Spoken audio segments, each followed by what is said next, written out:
concerned about it, it's just, it's something I wanna make sure that we understand and have a voice in Yeah. helping to shape, I'm interested in hearing what y'all have to say.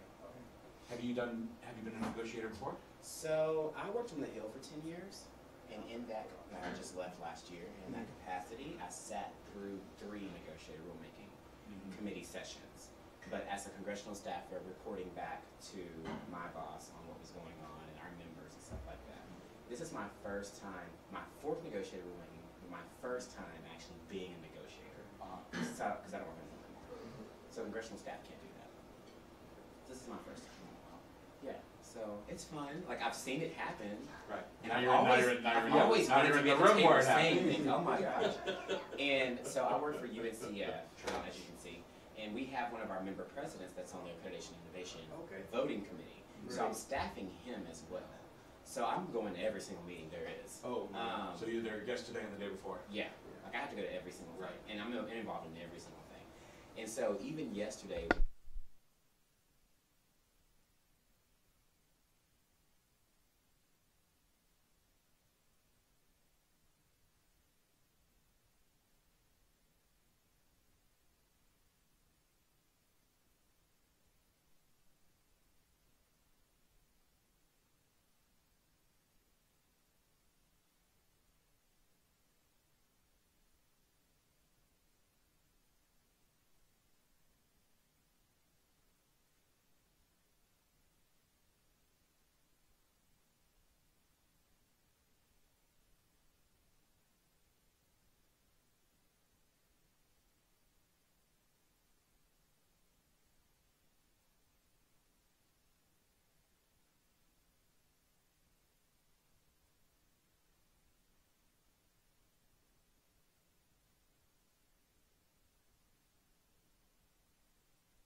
And we're live.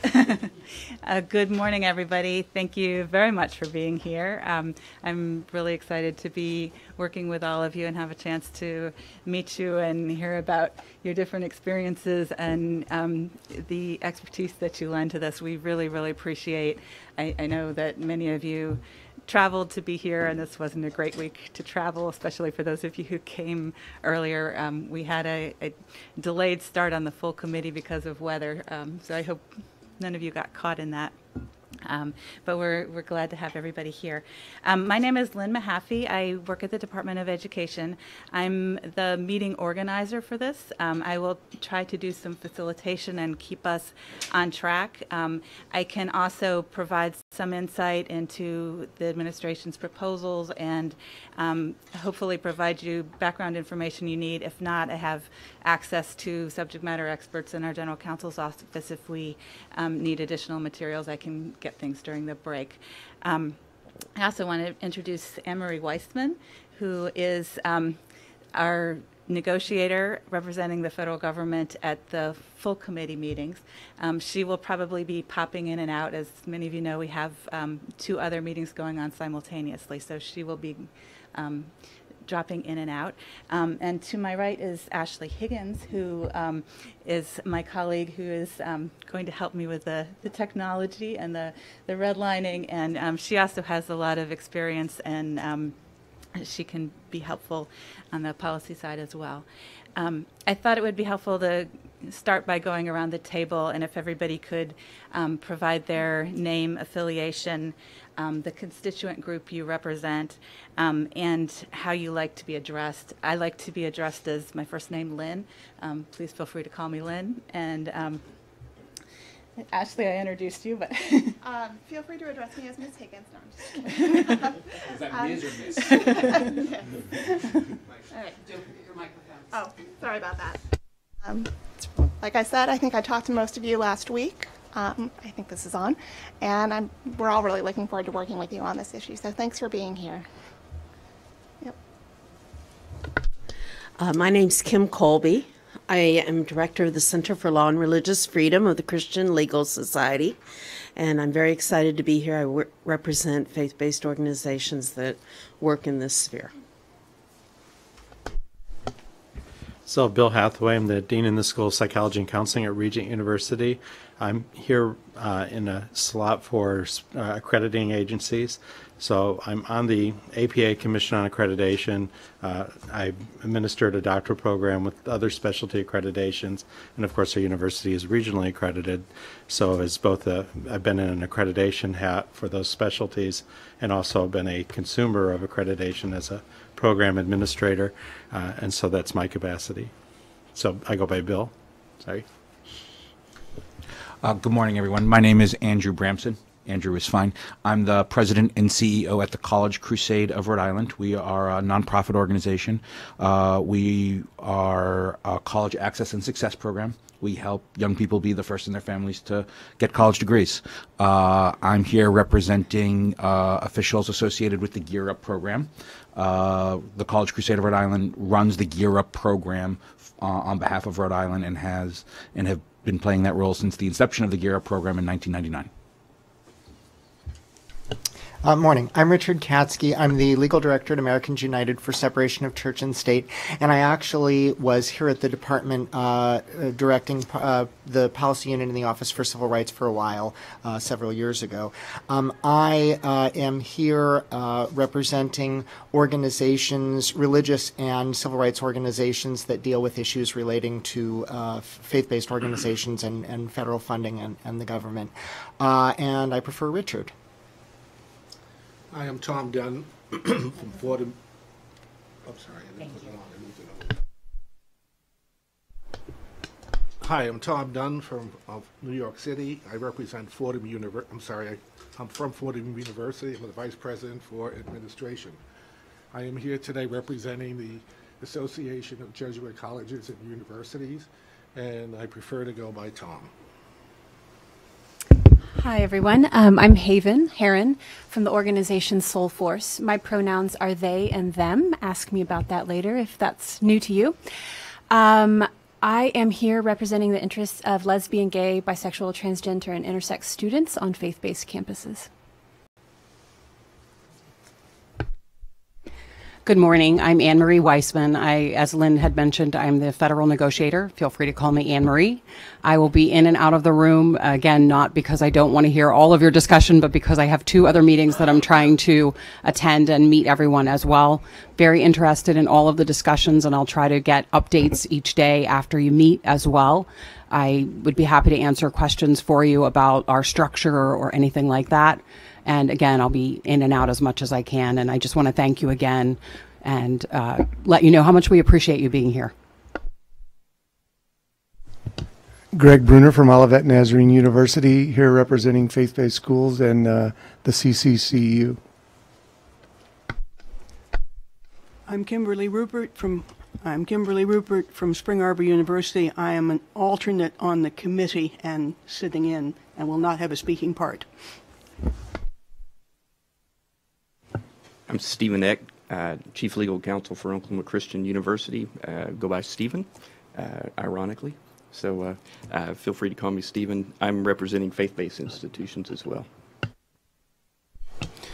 Good morning, everyone. My name is Emmanuel Guillory. I am the Director of Public Policy and Government Affairs at the United Negro College Fund, UNCF, and I am here representing the MSI community, and I go by Emmanuel.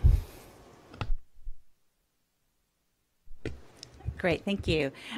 Before we get started, I wanted to go through a few housekeeping things. I think all of you know we are meeting from 9 to 5 today and tomorrow. If we finish early, we can end early.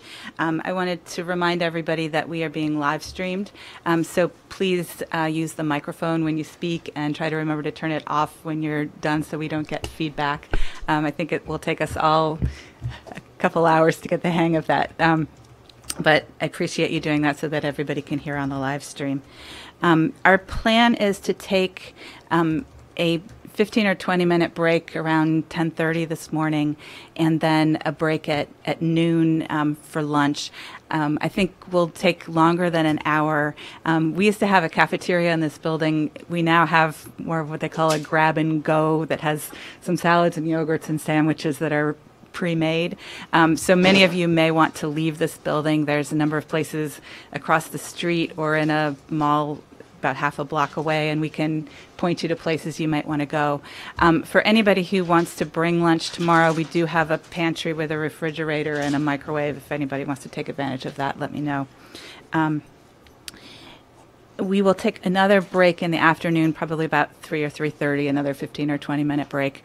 If we need breaks to confer or stretch your legs or something, let me know. We're happy to add additional breaks.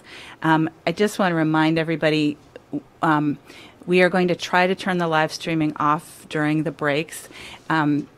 At least during the lunch break. The volume will be off during the shorter breaks.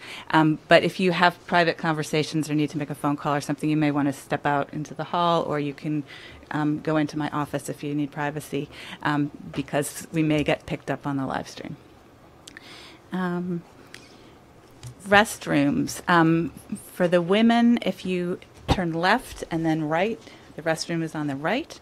For men, if you turn right and then left, your restroom is on the left. We also have a unisex restroom on the first floor. As you've seen, we have invited all of the full committee members to come and join us. Very pleased to have Kimberly Rupert with us today. It's a small room, so I hope that people will take advantage of that, but we won't get too many at once because it will get quite crowded. But I'm really pleased to have her here, and it's nice to have interaction with the full committee. I think some of you might be very familiar with negotiated rulemaking, and it might be new for some of you, so I thought I would do a very high-level overview of what this process is and what our purpose is before we get started.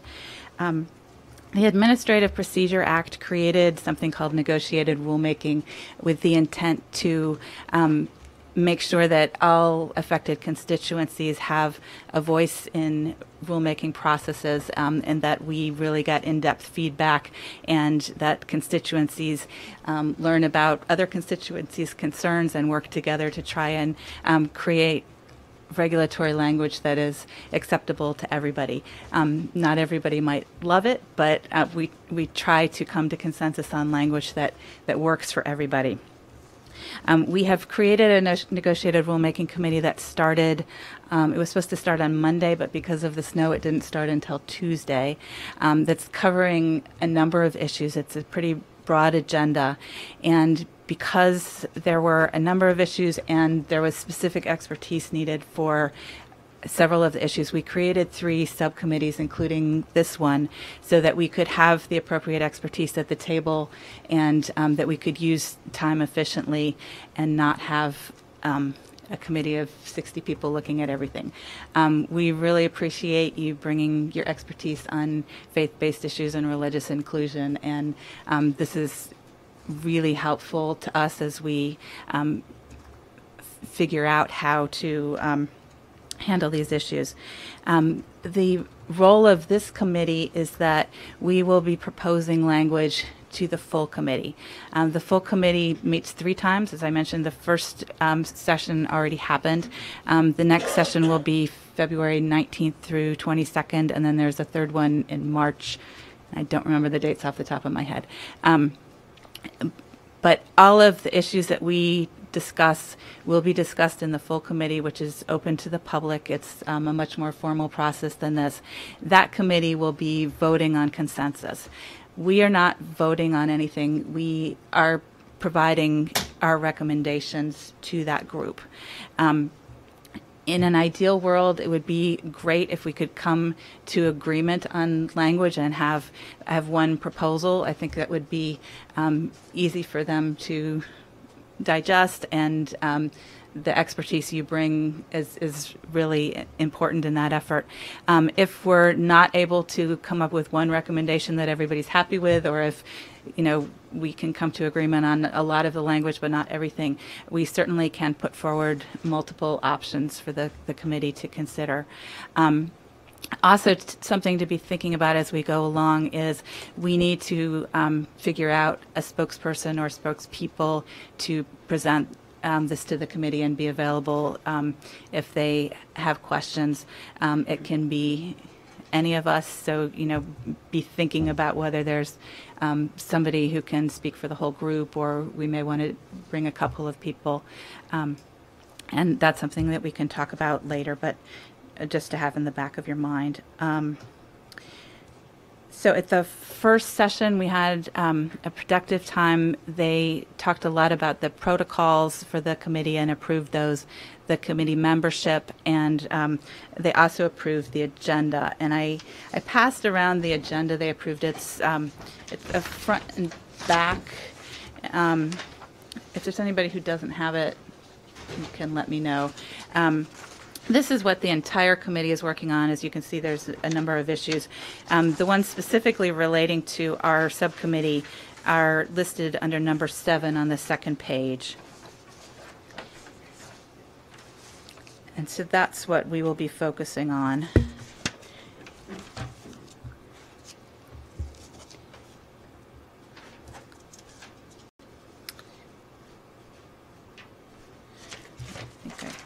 Make sure I covered everything.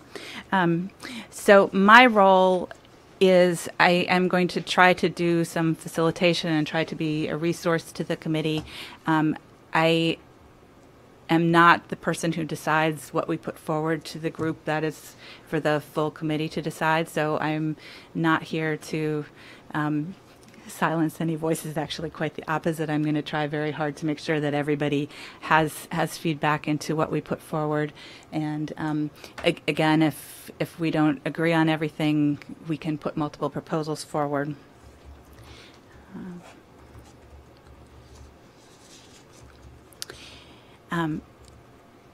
Even though we're a pretty small group, particularly since we're live streaming, I want to make sure that one person speaks at a time and that people who are following us can hear. The full committee does something when people want to speak, they put their name tags up like this. If you would do that, that would be great. I will try to call on people in the order that the name tags went up. If I miss somebody, I apologize. It's not intentional, and we will make sure that everybody gets called on, and that you all have an opportunity to provide feedback. So in terms of our agenda for this morning, I thought the first thing might be helpful is for me to talk a little bit about the context that we're working in, particularly the Trinity Lutheran case, and then we can start going through the proposals that were part of a document that was sent entitled Religious Inclusion in Title IV Grant Making. And that is really the bulk of what we're doing. There are a couple provisions around defining religious mission that were in other pieces, and my guess is some of you may have missed that because we sent a lot of documents to you and it was buried. So I think what I would like to do is point out to you today where those two provisions are and give everybody a chance to look at them overnight, and we can talk about those tomorrow in case people didn't get a chance to look at them. So I'm going to stop here and see if people have questions, comments. Richard. Yeah, I do have a couple of questions, and the first may have been what you were just pointing to, but I wanted, the first thing that I was wondering is whether all the issues that relate to faith-based institutions are on our agenda, because what I don't see on the agenda that you passed around is, for instance, the things about accreditation, and there are certainly some in there that are on their face about related, and so I'm wondering why those aren't included. So 7I, this was not done in the easiest way for someone to follow if you don't know our regulations inside and out. The 602.18 B and C are actually the accreditation provisions that relate to religious mission, and 600.2 is the definition of religious mission. And so we will be covering those, and that's what I would like to do tomorrow, because I think a number of you may not have noticed that, since it was not, there's some overlap in the issues between the subcommittee and the full committee, and this is one where we have it in the accreditation package because we're working on a number of accreditation issues, but it's one that we certainly want your feedback and expertise on, so we would like to discuss it. So is your understanding that everything that would relate to faith-based institutions is now within the purview of what we'll be talking about, correct? I believe so. Okay. That was the intention, and what the full committee decides the agenda, and this is what they voted on. It does include the. Oh no! I hope that will stop soon. We have a lot of construction going on outside, and we sometimes get some vibrations. I apologize. It is our intention. If you think that we missed issues, feel free to let me know. If there are things that are not here that you think need to be added, it's up to the full committee as to whether they want to add something to the agenda. They have a very full agenda, so I don't think they're going to be wanting to add a big laundry list of things, but if you think there's something critical that we missed, we certainly can bring that forward to them for them to decide whether they want to add it. All right, thank you. And my other question was about the process for, so I know that there's live streaming. Will there be a transcript made available? Will the live stream be converted over into permanently available on the department's website? How will those things be done for the sake of transparency? That's a very good question. So we are live streaming both the full committee meetings and the subcommittee meetings. They're being done in slightly different ways because of the technology available in the large room versus the small room. The full committee meetings were live captioned, and so that is going to be posted to our website with the live captioning. There will not be a transcript made of that. For the subcommittee meetings, we don't have the ability to live caption, so we will be doing a transcript to make it 508 compliant, and the live stream as well as the transcript will be posted. That's great. I know that there have been a lot of concerns from the folks I represent about the fact that there are overlapping issues among the various committees, and since they're going on at the same time, it's really hard for folks to follow all of them. So I'm glad that the department is doing that. Yes. And one other thing I'd like to mention about that is that all of the issues will be discussed by the full committee, and those are all open to the public. All of the voting will be done there. So we are really trying to make this transparent. I know that there's a lot going on at once and that people can't be logged on to 3 things at the same time, but we will be posting these to our website. And Amy, I'm just checking in to make sure everything's all set. Anybody needs anything? you came at just the wrong time because I'm being asked about when we're posting the live stream to our website, and I know we don't have exact dates, but This one or the main? both. The main committee is actually already available on demand, and they're working on getting the captioning because there, there are a couple typos, getting that in place. So that is already available on demand. The captioning will be there very shortly. Day 1. Day 2 should be, I would think, if it's not available on demand already, it will be today. These, after they're being recorded. For 508 compliance issues, these are not being live captioned, so we do need to provide a written document for people. So it will take a week or 2 for transcription, and then it will be up on the website. So we'll provide the recording and a transcription. Okay, and it'll be on this. I guess we can't ask him to stop building the memorial. And everything will be linked on that one main website that we have. Okay. Thank you. Everybody else all set? We did ask them to turn out. All right, just let me know. Okay, good. Other questions, comments? Oh, I'm sorry. Manuel. Hi, I was wondering if I could get these materials emailed to me. Yes. Okay. Just make a note of that and do it on the break.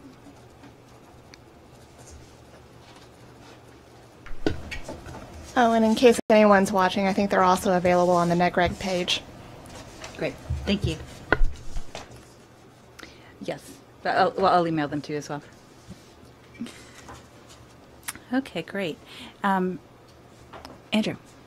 Yes, thank you. If you could just clarify again the process and procedure for the subcommittee reporting back to the full committee. I know that you had made reference of maybe 1 or 2. Is that being handled uniformly across all of the committees, and has the full committee sort of voted on how they want the subcommittees to report back, just from a consistency perspective? It's up to us how we want to report back. We have some flexibility on that. So the different committees have different relative workloads, and it might also depend whether there's one proposal that everybody has agreed to, or if we're presenting options. So we have flexibility in how to do that. So, we can think about who the best spokesperson or spokespeople are. But we would need to have somebody present in person to the committee, which is February 19th through 22nd. So I don't know if travel is an issue. We may want to choose somebody who's local if that is an issue. But we have flexibility. Thank you. Do you know whether the committee will entertain written reports from some subcommittees as well, so that we can think about whether that's a good or a bad idea? Yes, we can certainly provide written documents as well.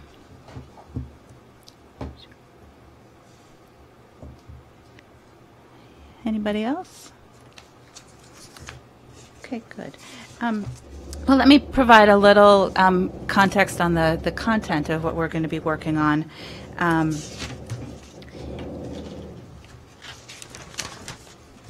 As I think probably everybody in this room is aware, in October of 2017, the Supreme Court issued a decision called Trinity Lutheran College of Columbia, Inc. versus Comer.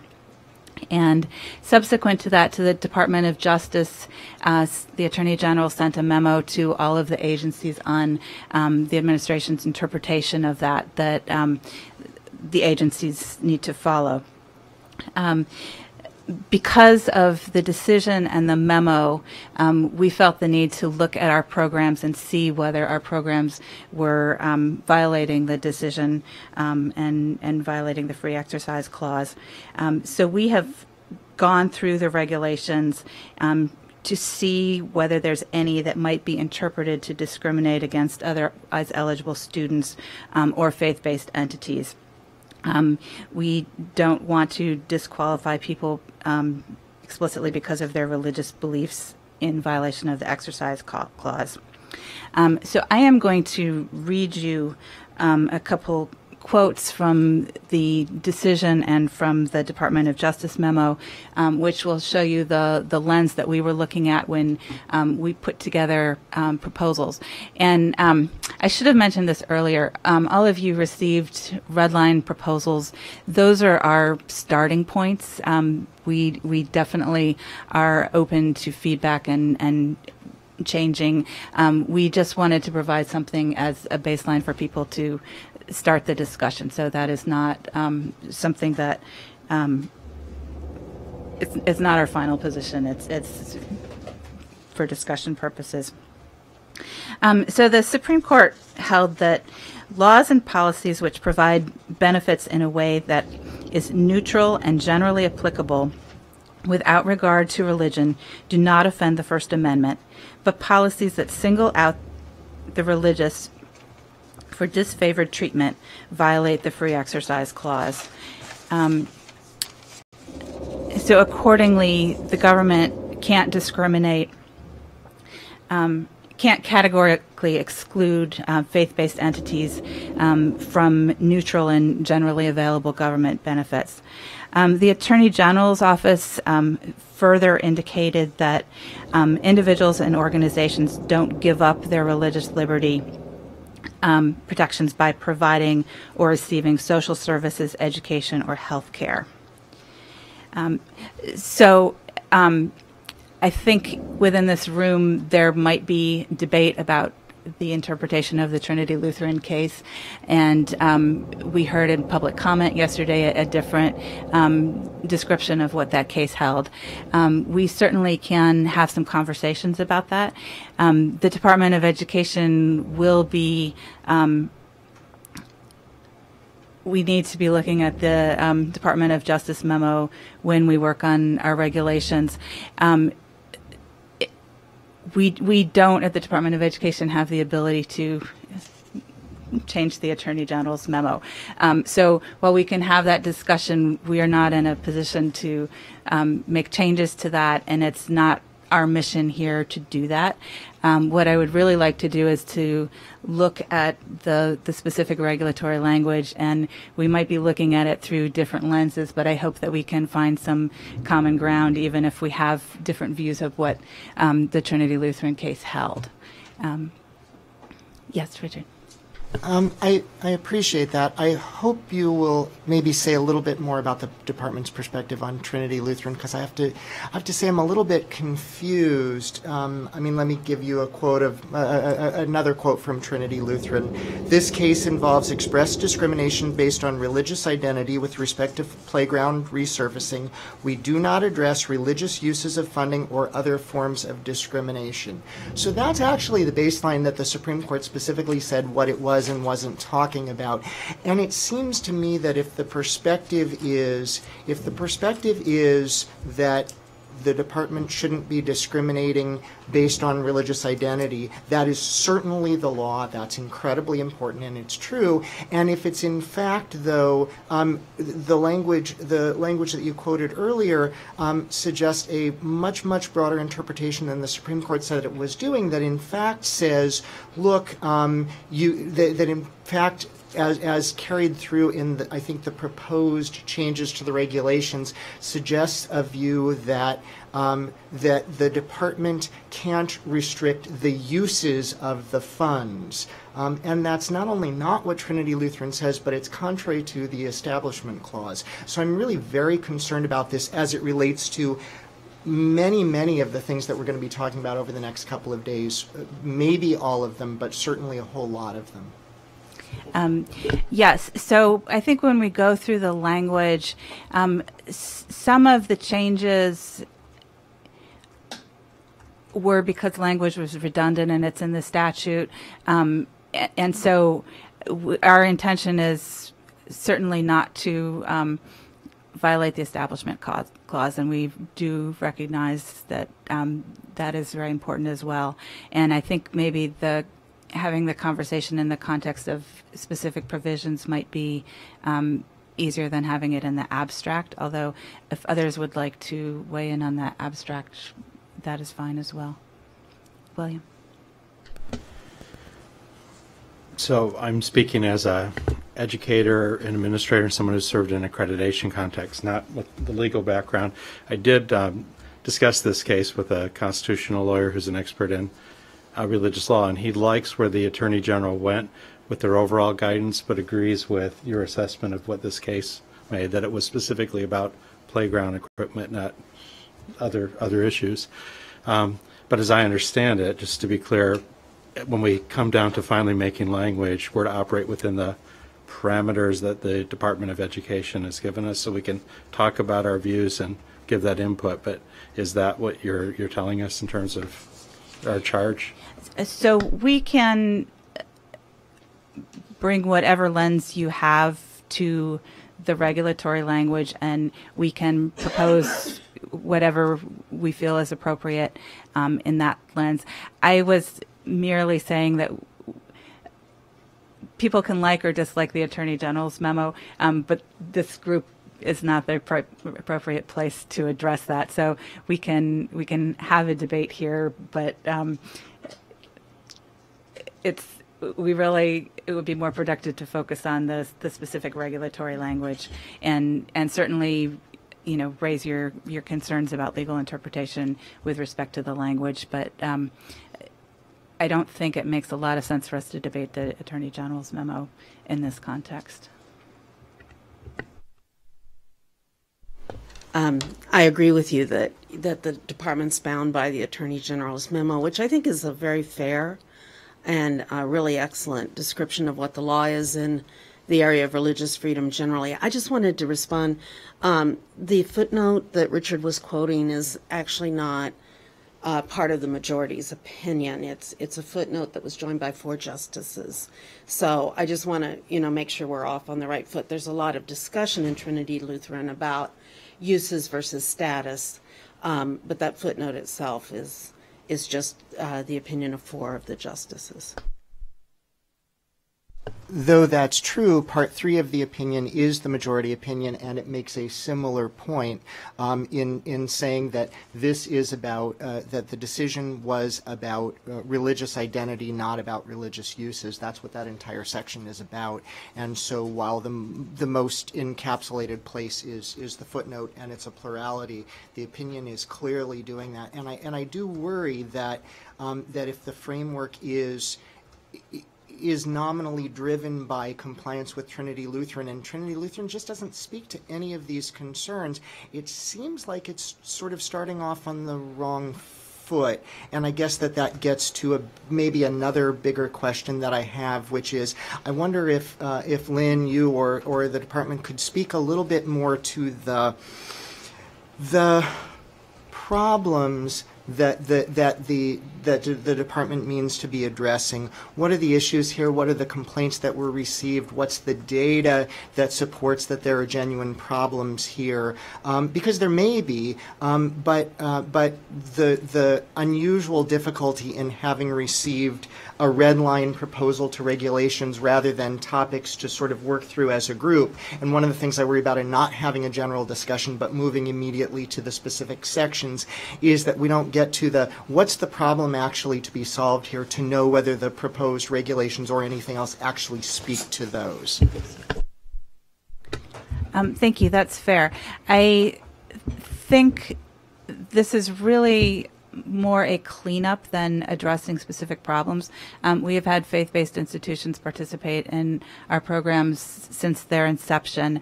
I think there may be some concerns about how faith-based institutions are treated by accreditors and in some cases, but for the most part, I don't think that we are proposing things that are going to be big changes. It's more clean up to make sure that the language couldn't be used to discriminate in a way that's inappropriate. One of the things that I learned when I was here at the department is the way that data drives so much, which I think is really good, right?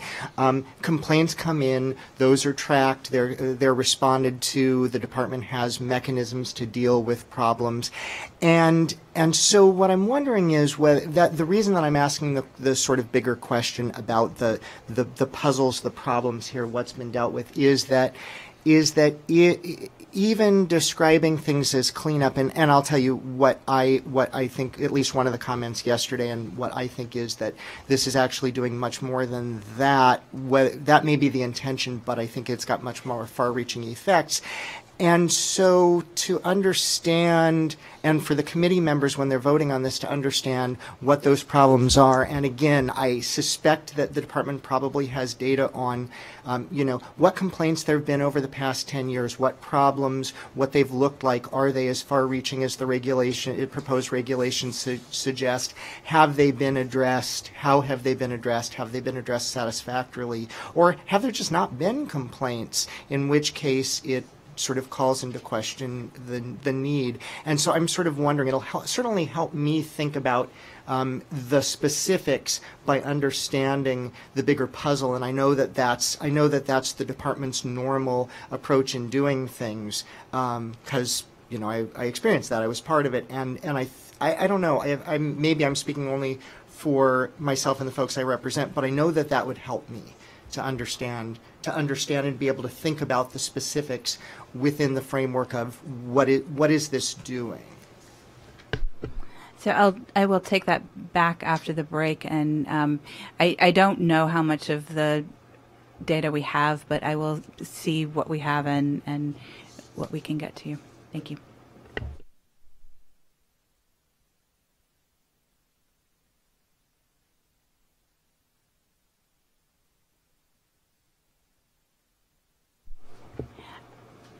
So I heard a desire to talk more about the issue conceptually. Is that something that you would like to do now, or do you want to dive into the substance? I think it would behoove us to do that context setting now, especially with regard to when we get to the gear up provisions, to sort of go straight to the proposed changes or the redlining is we need that context to sort of understand in order to really be able to do due diligence to the consideration.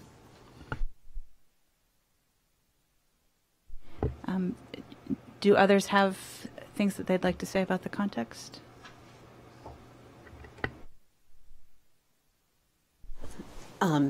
Well, I have a question as to when's the last general time that these regulations were updated or revised? Do you have a time frame for that?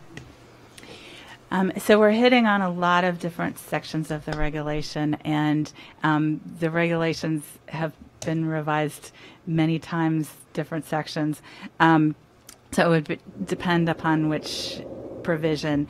Some of them have been revised recently, others it has been many years. So that goes to what I would start by saying about the context of Trinity Lutheran and what I understood the subcommittee to be looking at from the materials that you sent out. And I'll just speak in very general terms, but if you look at Trinity Lutheran, it's very much a piece of what the Supreme Court has been doing over the last 30 to 40 years, which is that the court has been continually, with a few exceptions, saying that religious individuals and religious institutions should not be discriminated against in their access to programs, government programs of benefits that are available basically to all. And that's, of course, fair because the individuals themselves are paying for these programs and shouldn't be denied access to programs that they're paying for. And the institutions themselves are part of our broader community.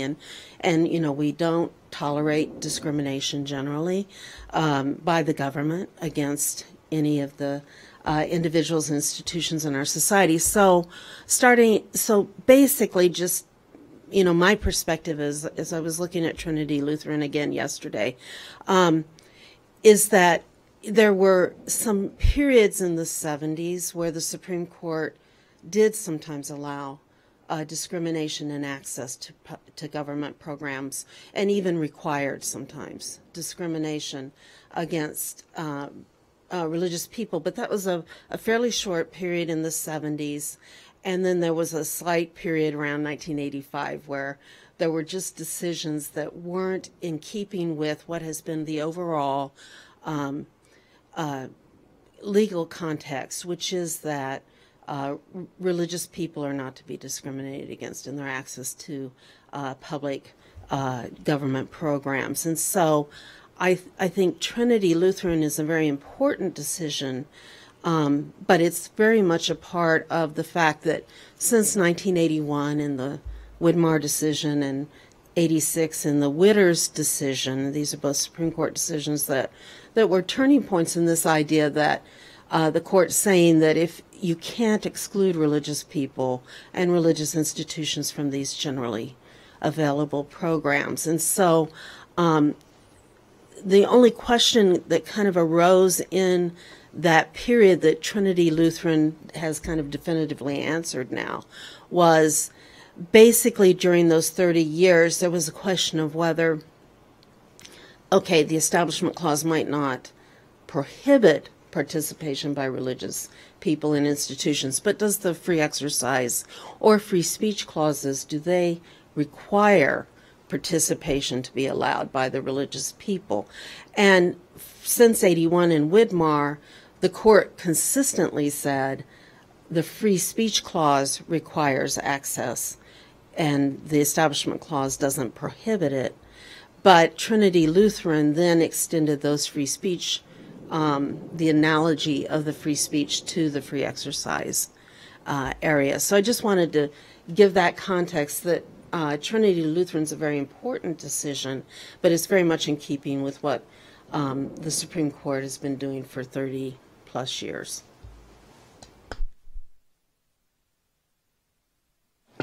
Lynn, if I understand what you said earlier, the department doesn't really have the ability to operate outside of the Department of Justice memo.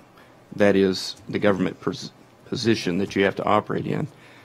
Based on that, it seems like a long, drawn-out discussion about the context of Trinity Lutheran is probably not going to be helpful to what we've been asked to do. Just my opinion.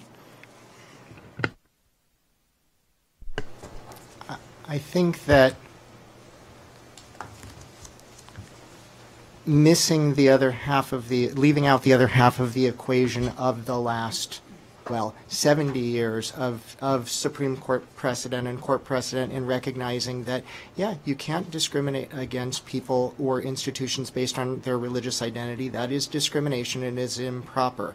The government can and in fact must ensure that government money doesn't go to religious uses. Those requirements exist together. I don't believe that the Attorney General's memo is silent on that other half of the equation. It doesn't deny it. It is silent on it, which means that it is, I think, an over-reading of both the memo and Trinity Lutheran to ignore that the requirements that the department has had in place to ensure that money doesn't go to religious uses, to think that those should be removed, altered, expanded I don't think that that's consistent with the memo any more than it's consistent with Trinity Lutheran. It's not required by, and it's not permitted constitutionally. And I understand the jurisdictional concerns that go with saying we don't have the ability as the department rather doesn't have the ability to override the Attorney General's memo. I get that. The Constitution is what matters and is what's binding. And again, I think that the fact that the Attorney General's memo is silent with respect to all those requirements can't be taken as the Attorney General's position, much less directive, that the department isn't bound by those. That just can't be true, and it isn't true. And I reread the memo for about the 7th or 8th time last night, and I don't see anything that justifies that reading of it.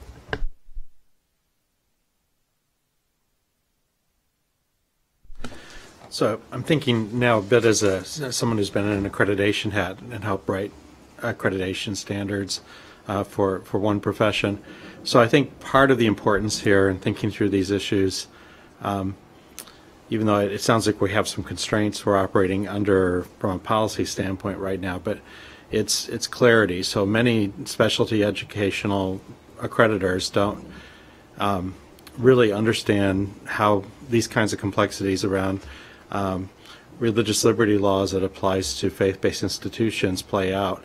And I can tell you, having talked to general counsels during the process of creating standards for some of those bodies, that they are thinking primarily from the lens of how religious issues would be handled in education generally, not specifically things that relate to exemptions or this balance between exercise and establishment. Those are completely off their radar, and they rarely consult around those things. So I think it's important, regardless how this proceeds, that to the extent that this guides the accreditation process or the operation of faith-based institutions, that there's clarity, that there's guidance, so it doesn't complicate and create problems that are unintentional for the operation of accreditation processes.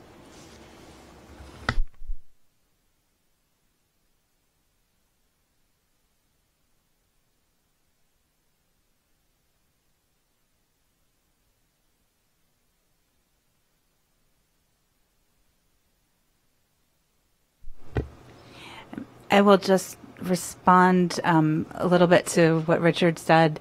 When we get into the specific proposals, some of the language you might be concerned about, we actually think is redundant to either the Establishment Clause or the Higher Education Act. And so it was being taken out because it was redundant, not because we were trying to override the Establishment Clause. Well, that actually speaks to something. I'm sorry, did you say you go by William or Bill?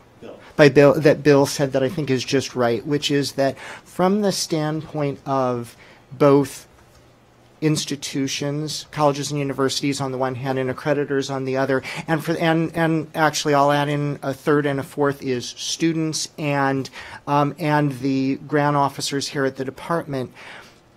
Those folks don't go back and read Supreme Court decisions and Attorney General memos and all that stuff in order to figure out what they're supposed to do. They look at the regulations. And one of the concerns that I've had, and I see some nods around the table that others have as well, is that if that's what you look at to say we're going to take out things that are redundant because they're provided for in the statute or constitutionally, seems like to me a bad idea. I mean, I know that regulations all the time include, embody, explain, summarize, and clarify statutory requirements and constitutional requirements because they recognize that the folks who are involved in the process on all sides of this is the blueprint that you look at. It's the regulations. And to say, we don't need to say those things because they're just the law out there.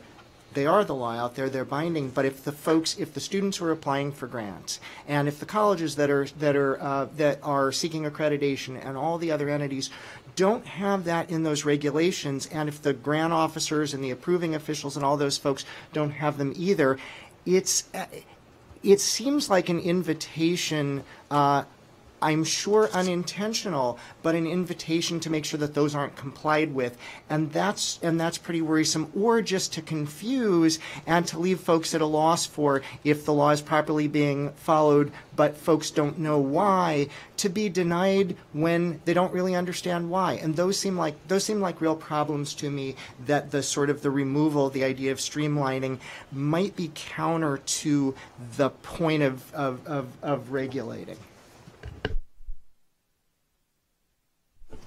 I just wanted to echo a little bit what Richard said and put it in the context of from somebody who has a 20-year background in writing federal discretionary grants. I've gotten grants from over seven federal agencies, including 4 from this department. For those of you that are involved with federal discretionary grant making, when those notices come out, they tend to have short timelines. The Gear Up proposal that we wrote in 2017 had a 36-day turnaround.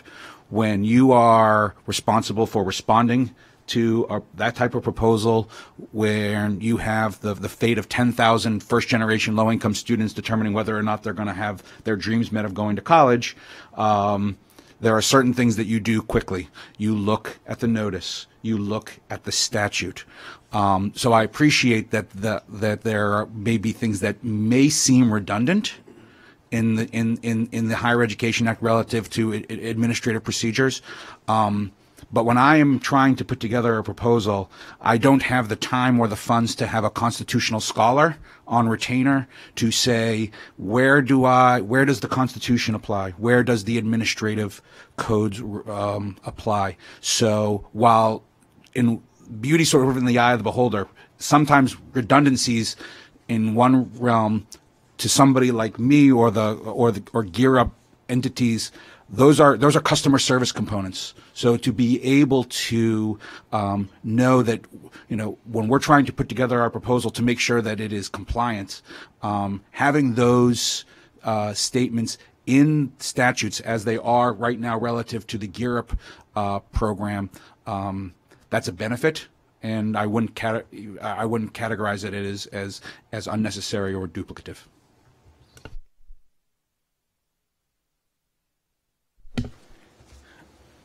So, correct me if I'm wrong, but I thought I read in some of the background for this meeting that some of the redlining, though, was because there was concerns that some of the language might run afoul of the Attorney General's guidance. So that's not simply just a matter of it being somewhere else. It's actually that it's somehow wrong or in the wrong direction. And I suppose I wouldn't, again, I can't speak to that from a legal standpoint. That's not my background, but I would need to get into specifics to have that discussion, I think. Yeah, there are some places where we think the language does run afoul. There are other places where we have taken things out because we thought they were redundant. We certainly can look at, there's a couple of places, Work Study and LEAP are coming to mind where we may want to incorporate the statutory language rather than the language that's in there, and that's certainly something we can talk about when we get into the details. In addition, I think it's useful also at this point in the process to articulate that the Higher Education Act is overdue for reauthorization. Everyone around the table knows that. There are always, every year, ambitious plans to do the reauthorization. And I think it's reasonable that many of the changes that are being proposed here would normally be resolved or considered as part of a legislative process, a process that has more transparency than what's happening here. Although we are live streamed, it's not nearly the same as hearings as people who are elected. We are not. People who are elected to have the ability to weigh in on that, to take testimony. And so I'm concerned that some changes that are being considered here are perhaps a little premature relative to the fact that many of them, even within the context of Trinity Lutheran, many of them could be handled more appropriately by an upcoming legislative process.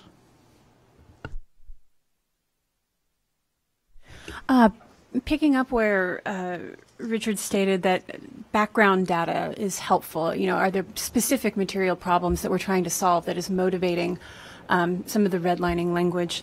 I'm curious if there's any sort of reference document that describes, the motivations overall of the different language recommendations, whether it's turning to the actual Supreme Court case or whether it's turning to the memorandum. It's a cleanup, it's a ending duplicates, just kind of any sort of background. I feel like that would really help me do my due diligence around stepping into the language that's already presented to us. Thank you. That's a good suggestion, and it's something that when we had the full committee meeting, we realized that would be a helpful document. So we are planning to add sort of bubble comments to the current document to explain the rationale for the changes. We'll have that available for the next round. I'm sorry we don't have it today. Yeah, if I can jump back to the agenda, and I'm sorry to do this, but the reason I asked at the outset about whether everything was encompassed in the committee that touches on religious or faith-based institutions, I had a hunch that something was missing, and I think the sections that are missing are 600.9 and 600.11. Because they've got on there 600.2 and 602.18, which I think is right, but I do think the other two are also pertinent, and so I would propose that those be in whatever the mechanism for doing that is, but it seems to me that those should be included in the things that we should be looking at, so that we're looking holistically at all the things that cover that are interrelated in the way that these issues are, that would be useful. Thank you. So Richard is proposing that the group take up issues under 600.9, which relates to state authorization, and 600.11, which is titled Special Rules Regarding Institutional Accreditation or Pre-Accreditation. With the state authorization, that is being addressed by another committee, but there may be a component of it that is relevant for us, and I think we should discuss that, and if we would like to put forward proposals relating to that, that is fine. And the other one relates to the full committee work that would not be being done by a subcommittee, so there shouldn't be an intersection there with another committee.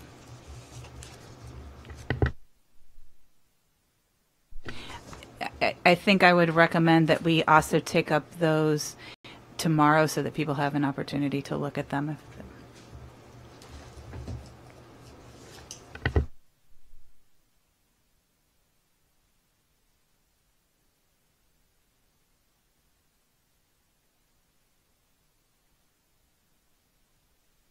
Do I have the citations correct? Yeah. I do? 609, 611? Okay. All right. Thank you.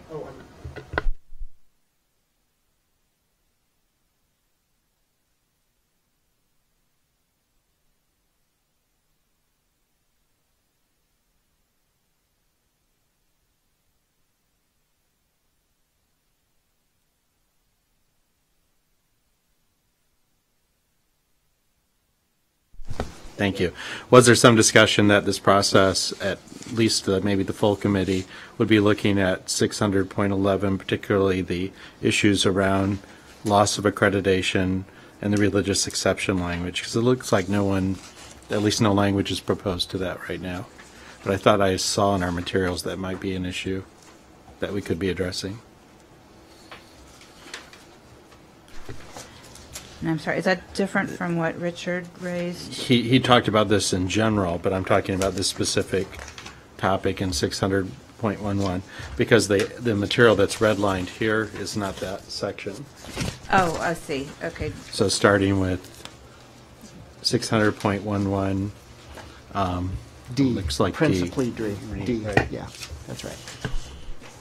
Okay. I'm not suggesting we need to. I'm just asking a background question. I thought I saw in the materials that might be being looked at in this process, and I wondered if that was going to another committee or if that is not. The accreditation work is being done by the full committee. There's not a subcommittee on that.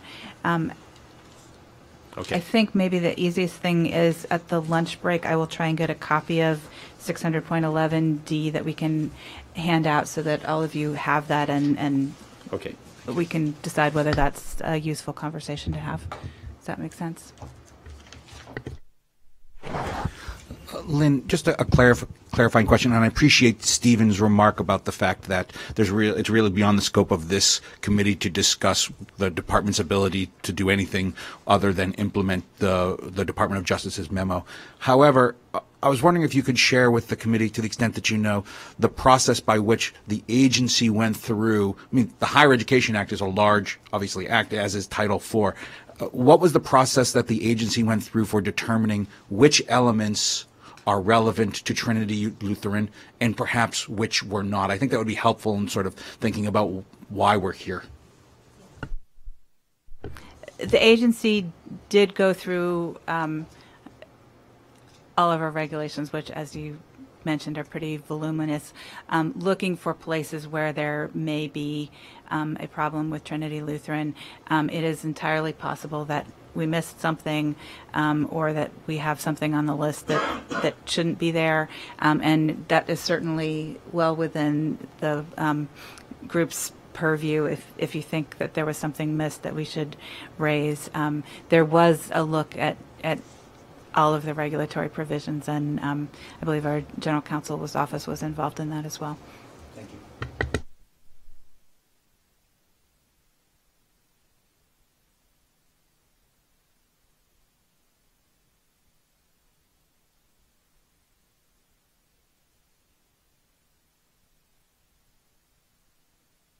Got to turn on my mic. Any other general comments?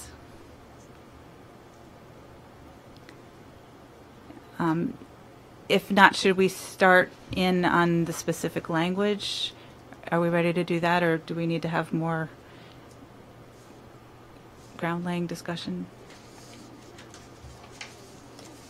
All right. Hearing none, oh, I'm sorry. Stephen, were you? Okay. I suggest that we move on to the red line document that's entitled Religious Inclusion in Title IV Grant Making.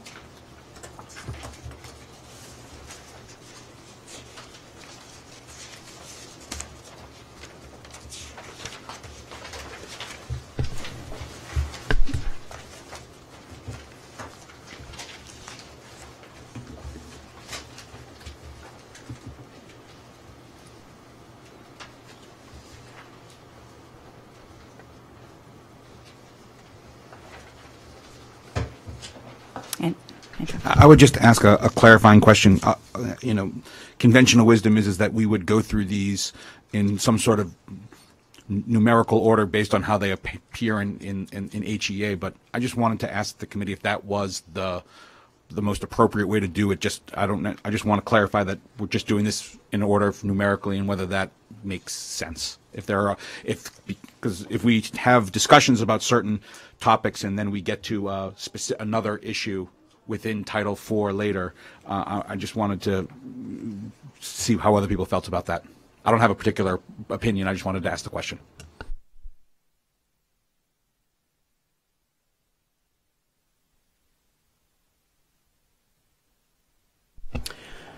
I am personally comfortable with how the department has laid out for us to go through this. It is by topic, so I think within the parts we can discuss what the issues are. If we have comments within the part, it seems like we have time to have those discussions. So I am not as concerned that it begins with 674.9 and then goes to 674.35, as I am assuming that it was what the concern is.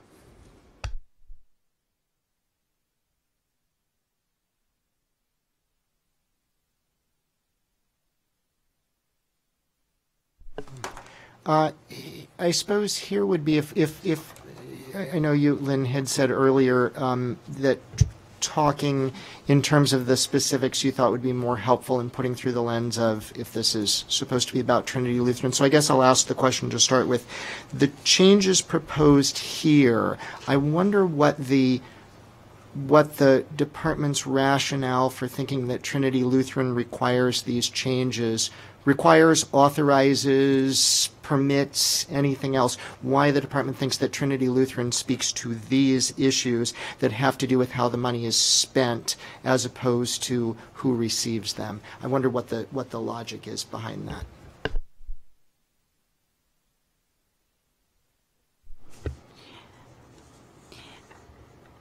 Trinity was certainly the framework for these proposals, but I think it caused us to kind of look at all of the provisions relating to religious inclusion, and we can certainly have a discussion about whether this was correct way to handle this or not. And as I mentioned, this is sort of the first cut, and what the department has put out doesn't have to be the same as the recommendation that this committee, this subcommittee makes to the full committee. So if you think that there should be a different interpretation, absolutely speak up.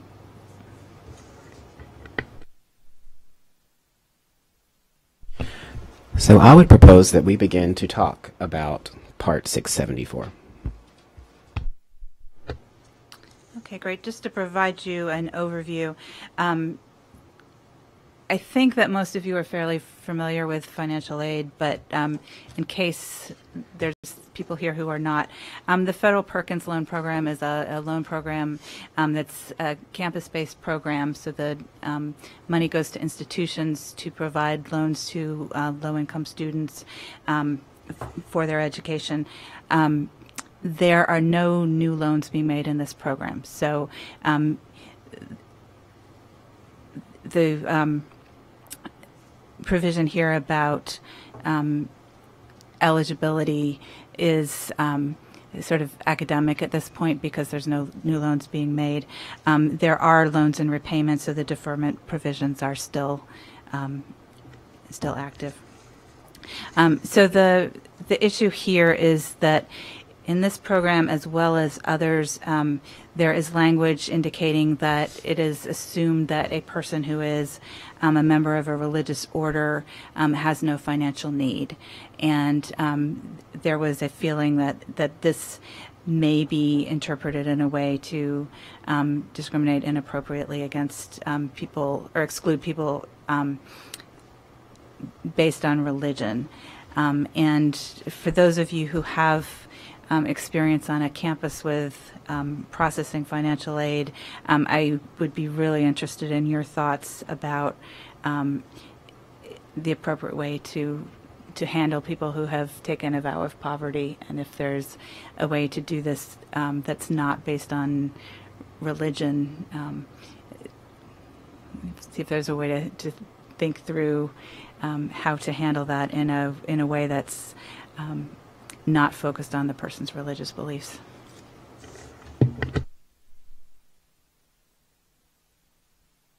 So, yeah, again, trying to be concrete in wrestling with how this relates to the stated objective. It's the regulation as it currently exists, as I'm reading it, doesn't in fact exclude people based on being a member of a religious order. Rather, what it does is it says it looks at the financial relationships. It doesn't say if you're a member of a religious order you're out of luck, which would not be correct, would not be appropriate. It says if you're pursuing a course of study where the primary objective is the promotion of ideals and beliefs regarding a supreme being, the order that you're a member of requires you to forego, by the way, is misspelled there, forego monetary or other support substantially beyond the support provides, direct the member to pursue the course of study, and all that it gets to the specifics of the relationship between that individual and the religious order, such that it relates to whether there's actually financial need. If you are a member of a religious order where you take a vow of poverty, and to jump ahead to deal with the other provisions here, your subsistence, your housing, all those things are met by the order, and you are not allowed to take funds, it's saying that you're not in the same position as as borrowers who are borrowing and earning a low salary to try to pay back. It's saying that the nature of your course of study, your employment, is such that the money would then be going to underwrite the religious institution's mission, because what it's paying for is money that I, as a borrower, can't take, can't use, can't do any of those things. And so it seems to me that that was what the regulation as written is getting at. It seems to me that that's appropriate and that it's what's constitutionally required. And, you know, and although I don't want to muddle things up, it also seems what the part being proposed to be stricken as an example from the next section, it's on the same page, right? 67435 is doing as well, is to say, look at the duties of the person is what's being funded, religious instruction as opposed to something else, because that gets to how the federal money is being used, not who the person is. And again, I think that that's the critical distinction, and it's too quick to describe quick to describe the regulation as being about identity, because it just isn't. It strikes me as it was written really much more carefully and appropriately than that to begin with.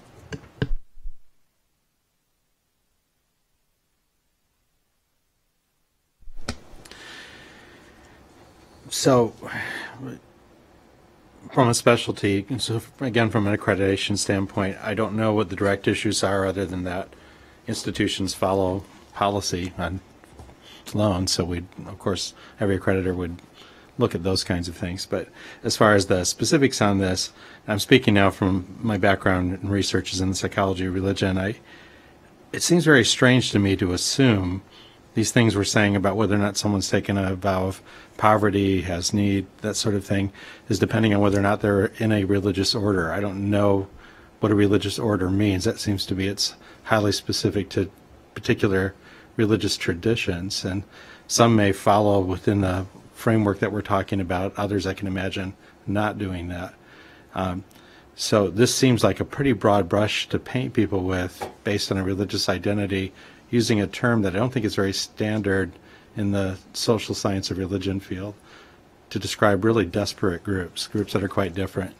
And so I'm concerned about this language from that standpoint. It just seems to me that it could be used in such a broad way that it wouldn't apply to the concerns we're talking about. It'd be a net that would capture lots of things other than what we're fishing for.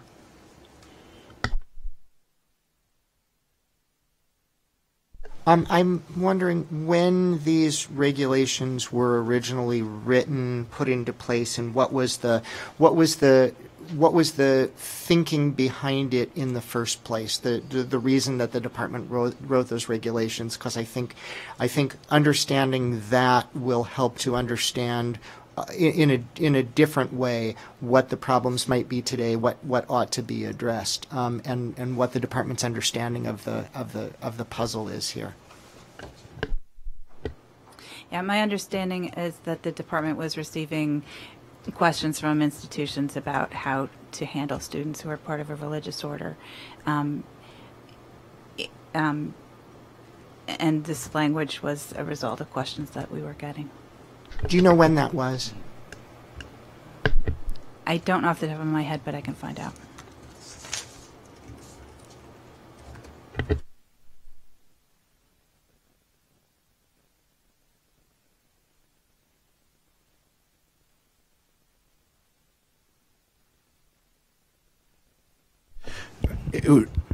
I'm not sure if you know the answer to this question, but also,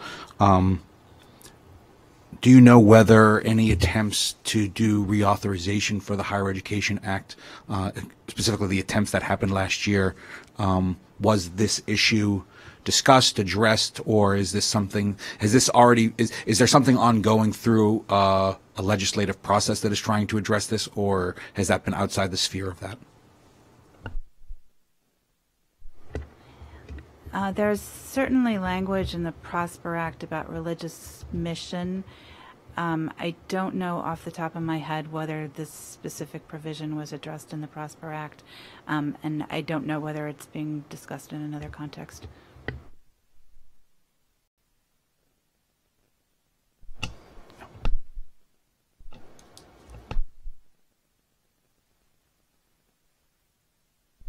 Well, I was just going to say that this provision, when I read it, it seemed exactly what Trinity Lutheran would be saying was a problem under the free exercise clause. So it makes complete sense to me to take it out. I'd also add that I don't read it as the member is pursuing a course of study about religion. It's just the course of study could be about anything. So it's not about a use.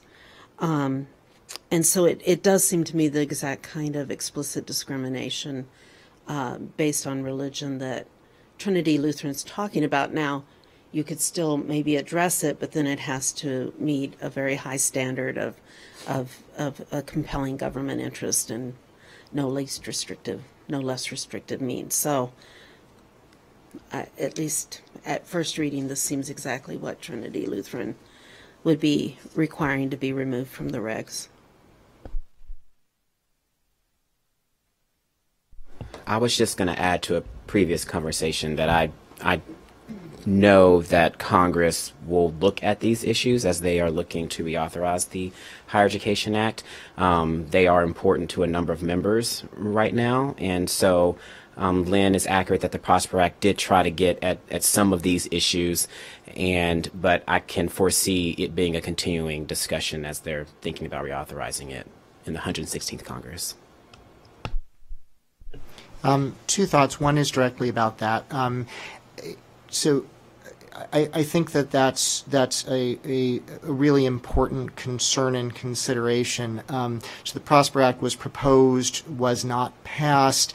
To me, that suggests that Congress thought that a statutory change was needed if it was going to accomplish what these things are trying to do, which gets to, I fear, the jurisdiction of the department might be outside the statutory jurisdiction to change things with an eye to incorporating things that were in that bill that wasn't passed. If Congress hasn't in the existing statutes already created that authority, it doesn't exist. The department shouldn't be making these changes for that reason. I also wanted to get back to Kim's comment. If this provision had said only a member of a religious order isn't eligible, then I think that would be right. That would be a problem. But it doesn't say that. Again, it talks about the ways that support is provided. It gets to the need of the person and how that relates to the financial arrangements of the religious of the individual's attachment to the religious organization.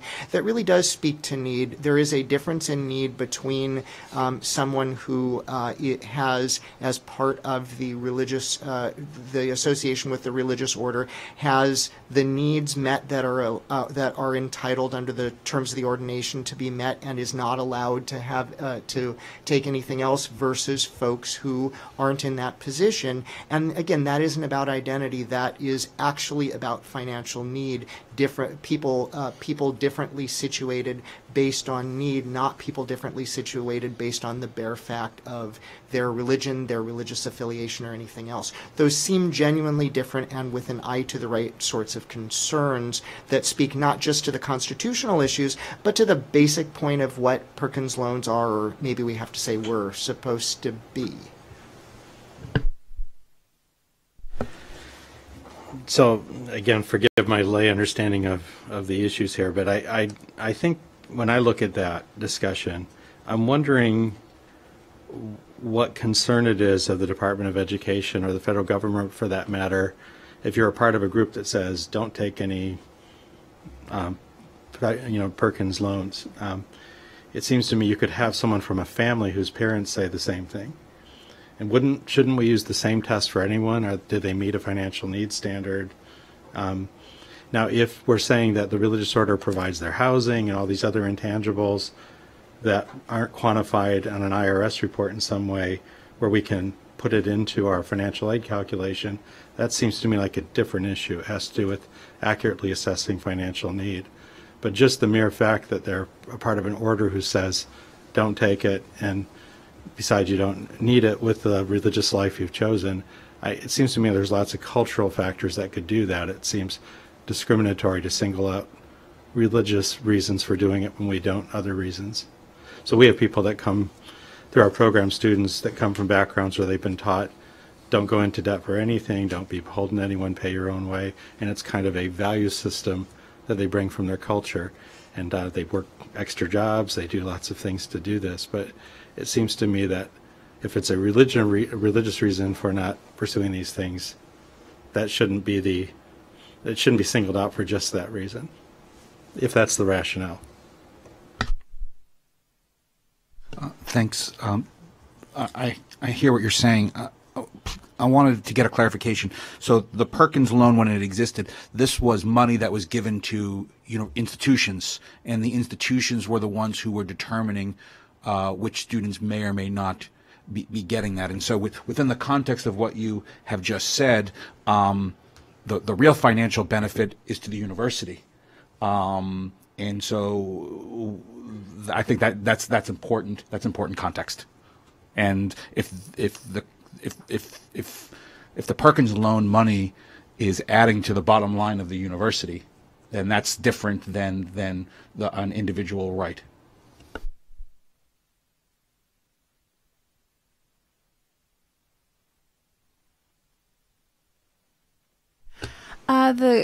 The issue of the provision of subsistence seems less about, we can't, maybe the murkiness of calculating actual financial need, and more speaking to a particular kind of relationship between this person who wants to be a student, who's a part of a particular religious order, and that financial and otherwise and more social arrangement that that person has to their governing order. It feels like this is speaking to the issue of, is that person being an instrument of walking out the religious aims of the order of which they are a part?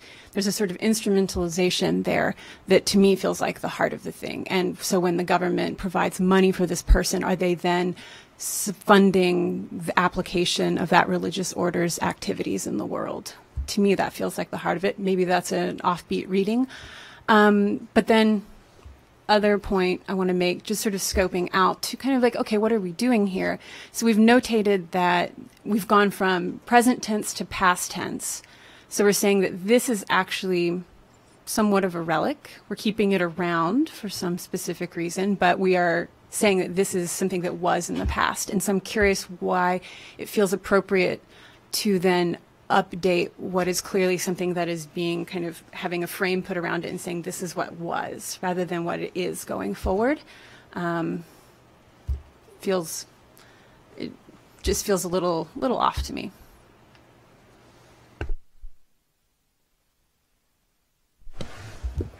Just as a base of reference, the Perkins loan, we watched it die a horrible death over 5 or 6 years of different regulations going back and forth.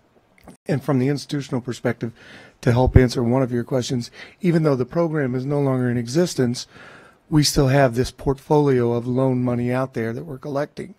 The part about this regulation that always baffled me was in those orders where they do provide housing and all of that kind of stuff, the school can't use those costs for Perkins loan anyway, because those are already taken out of the budget for that student.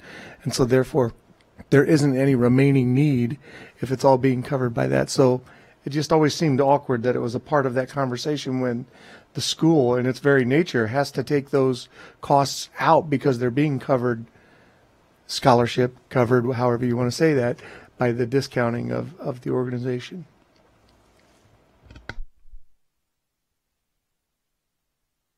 So this might be a question to get a little bit more clarity on how the program, I guess I will say, worked, which you've started to speak to. So I didn't have Perkins loans. I did, actually still do, have Stafford loans. And I know that the way that those worked were I had from graduate school, right? And so I would get the money would go to the institution which took out tuition, and then the rest of the money came to me for housing and books and food and all of that stuff. If this works similarly, then that would seem to be the puzzle that money, if I'm a member of a religious order for which those things are provided in a different way, and I'm not allowed as an individual I've taken a vow of poverty to keep that money, then it seems like it might be ending up with the religious institution. And if that's what's happening, so it's reimbursing a religious institution for something that the religious institution provides in different ways and for different reasons, or not even reimbursing, but just it gets turned over to, because I, as the recipient of the loan, can't keep that. What I do is I give that to the religious order. Then the money is ending up directly in the accounts of the religious order. That seems like a constitutional problem to me that this helps to address.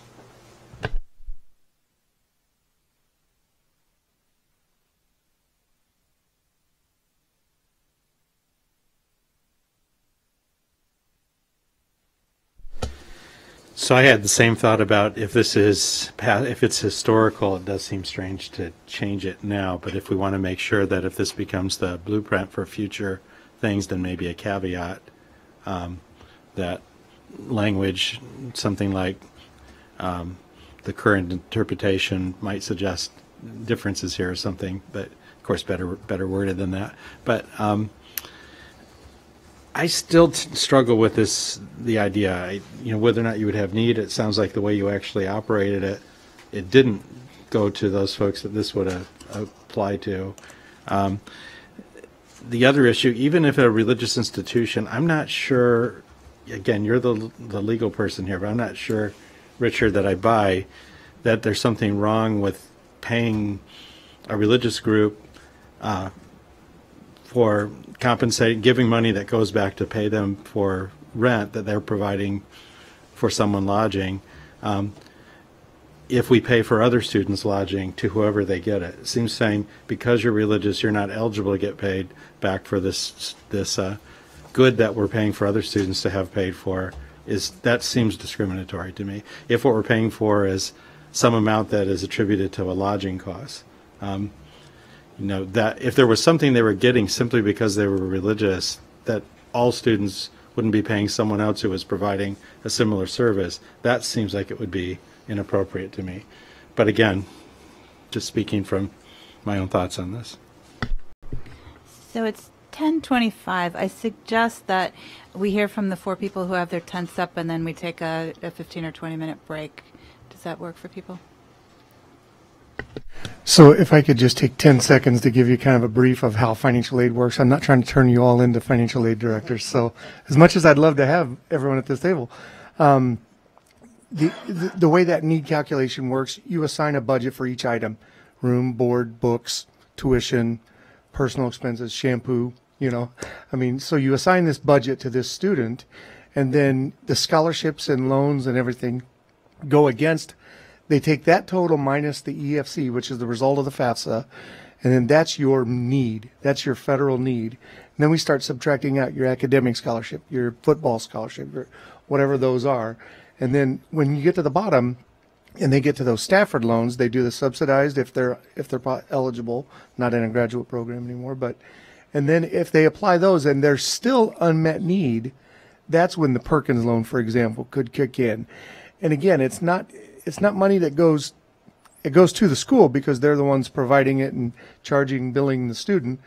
But there was something earlier that made me think that it was going in the institutional's coffers, when basically it's going to the student to pay their school bill, and then the student's paying it back.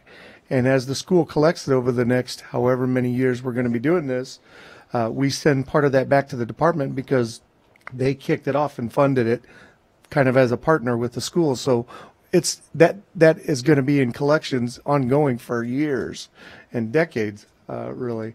And so I just wanted to clear up how that need factor kind of goes in there. And when you're talking about already writing off the room and board, if they're providing that for the student, then their need has already dropped dramatically. And then by the time you add any other additional scholarships, Pell Grants, student Stafford loans, there could very well be little, very little Perkins loan money that goes to those as it is. So. I was just going to say the definitions are always what concerned me, and when you have the parentheticals after the word, that's where things kind of explode at times in terms of really bringing something under the gambit of the regulation that may not have been intended. There are a whole lot of faith-based institutions out there that would not be considered religious orders that still might allow students to come to study accounting who might be a member of a religious order. And I'm just afraid when we use the word religious institution to describe something that really is a religious order, we get really convoluted and confused over what this is supposed to be. And again, if it's all academic, it doesn't appear to be facially neutral. Why would we keep it if it's not necessary to have it there? A question that perhaps you can answer, Lynn, and to go back to Haven's point a little while back, is the changes that are being outlined here in 674.9 and 674.35, are they a package? Do we have to make changes in .9 in order to catalyze changes to .35, or are they considered independent? No, these are independent, and again, the committee is developing its recommendations to the full committee, so you are not bound by what we have done here. If you want to change one thing and not another, that's fine. It's not a package.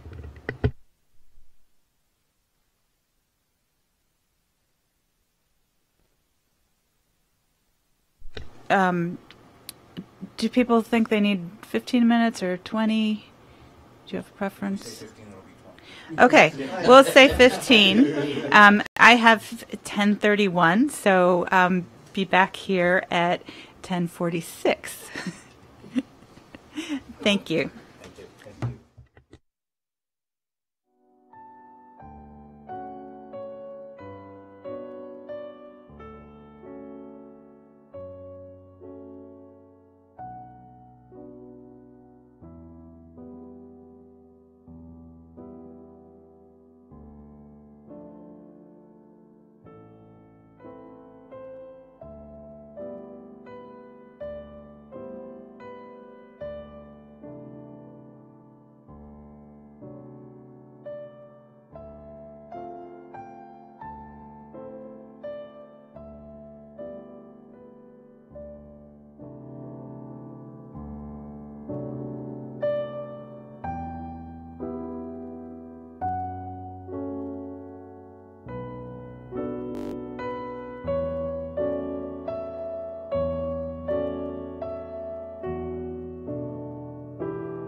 Okay, welcome back. I think we got everybody back. Everybody got a chance to find facilities and water and whatever you needed. So we will go again until noon, and then we'll take a lunch break. I had a couple things I wanted to follow up on. One is I was conferring with our general counsel's office during the break, and they really wanted me to emphasize that that the Establishment Clause trumps any regulatory work, and that we are not here to try to do anything to the Establishment Clause. We obviously want to follow that. That is the basis of the work is the Establishment Clause and the Free Exercise Clause. There is some concern that in some of our regulatory provisions we have gone beyond what the Establishment Clause requires, and that might be subject to a challenge at some point. But there's no intention whatsoever to do anything to the Establishment Clause. The other thing I wanted to mention is Richard was talking about whether we had the authority to regulate, given that there was discussions going on about reauthorization of the HEA. We have a current statute that is the authorizing document for all of our programs. We are charged with implementing that statute as it exists. There is a provision for us regulating under the statute and how to do it. It is through a negotiated rulemaking process. We are following that procedure. So what we are doing is appropriate, and we are authorized to do that. We don't know when Congress will reauthorize and whether they will tackle any of these issues or not. And when they do, that may change the regulatory framework. But until that time, we regulate under the statute that we have. So I wanted to respond to that and just say that I definitely understand and respect the department's role to implement, because that is what the department is supposed to do. But I will say that on behalf of the institutions that I'm here representing, that it could be a little concerning if Congress is attempting to reauthorize the Higher Education Act, which would, in this case of what we're discussing, would probably look very different. We have institutions trying to comply in all of the ways, and so it could be that institutions are being told to do one thing by the department now, but then later being told to do something else because Congress is now reauthorized and now the department's doing something different. And I mean, I just wanted to throw that out there, not to say the department shouldn't be, doing what they're supposed to do, but just from the looks of the perspective of an institution and what that would look like with complying. Yeah, I think that's just right. I think that's a really serious and substantial concern that that the department's regulation will either, on the one hand, as Emmanuel said, cause institutions to change conduct that they'll then have to change again and leave things in a state of flux, rather than the predictability of the settled expectations now. I also worry that it in some ways preempts, or rather attempts to preempt, the debate in Congress, which is certainly robust on these issues. And then the third related thing, the thing that I said before, but perhaps not very clearly, my concern in the fact that a number of these proposals either straightforwardly use language from the Prosper Act proposal, which was not passed, or to try to accomplish those aims, that I think that not that the department doesn't have regulatory authority at all, but that the department's regulatory authority is limited by the statute as it exists today, and if the regulations being proposed are ones that would, as Congress's look at the Prosper Act proposal, suggest that Congress thought needed a different statute to authorize, that for the department to regulate to do by regulation what Congress apparently thought it would need to do by statute if it wanted to do and chose not to. That's what strikes me as perhaps outside the jurisdiction of the department. I don't know if that was more or less confusing than the way that I tried to say it before, but it's about whether the statute as it exists, yes, it gives regulatory authority, but does it give the regulatory for these things, or are these which were the subject of debate in Congress, were they the subject of debate in Congress because Congress needs to act for the department to act?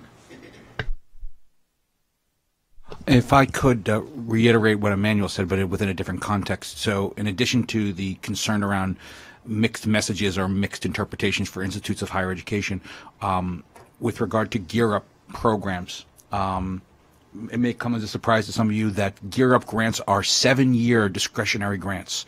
The grant that I got last year goes through 2024. Which is a wonderful thing if you're trying to run a nonprofit organization. But what I'll say is that it can be confusing over that 7-year time frame of which statute in which regulatory component of that statute applies to the day-to-day operations of your grant. Was it HEA pre-negotiated rulemaking, post-negotiated rulemaking, the successor to HEA? That's where grantees get tripped up. And so it's just something, it's a cautionary tale, not just with institutions, but with the entities that are implementing work around college access and success. So again, I think the accreditation interest is not to have wild swings every other day in the interpretation or the letter of regulations. I can't speak to the federal experience as much, but I was on the state licensing board. I know that changes in regulatory language, as long as they do not, as long as they're good faith efforts to interpret and update existing statute, are a routine thing that happens at multiple levels of government. And so even if it is in the same direction as the Prosper Act or something else that wasn't passed, as long as it's not contrary to the current statute that it's operating under, it seems to me like it's still appropriate for us to take up. Whether or not it's wise, of course, is a different discussion.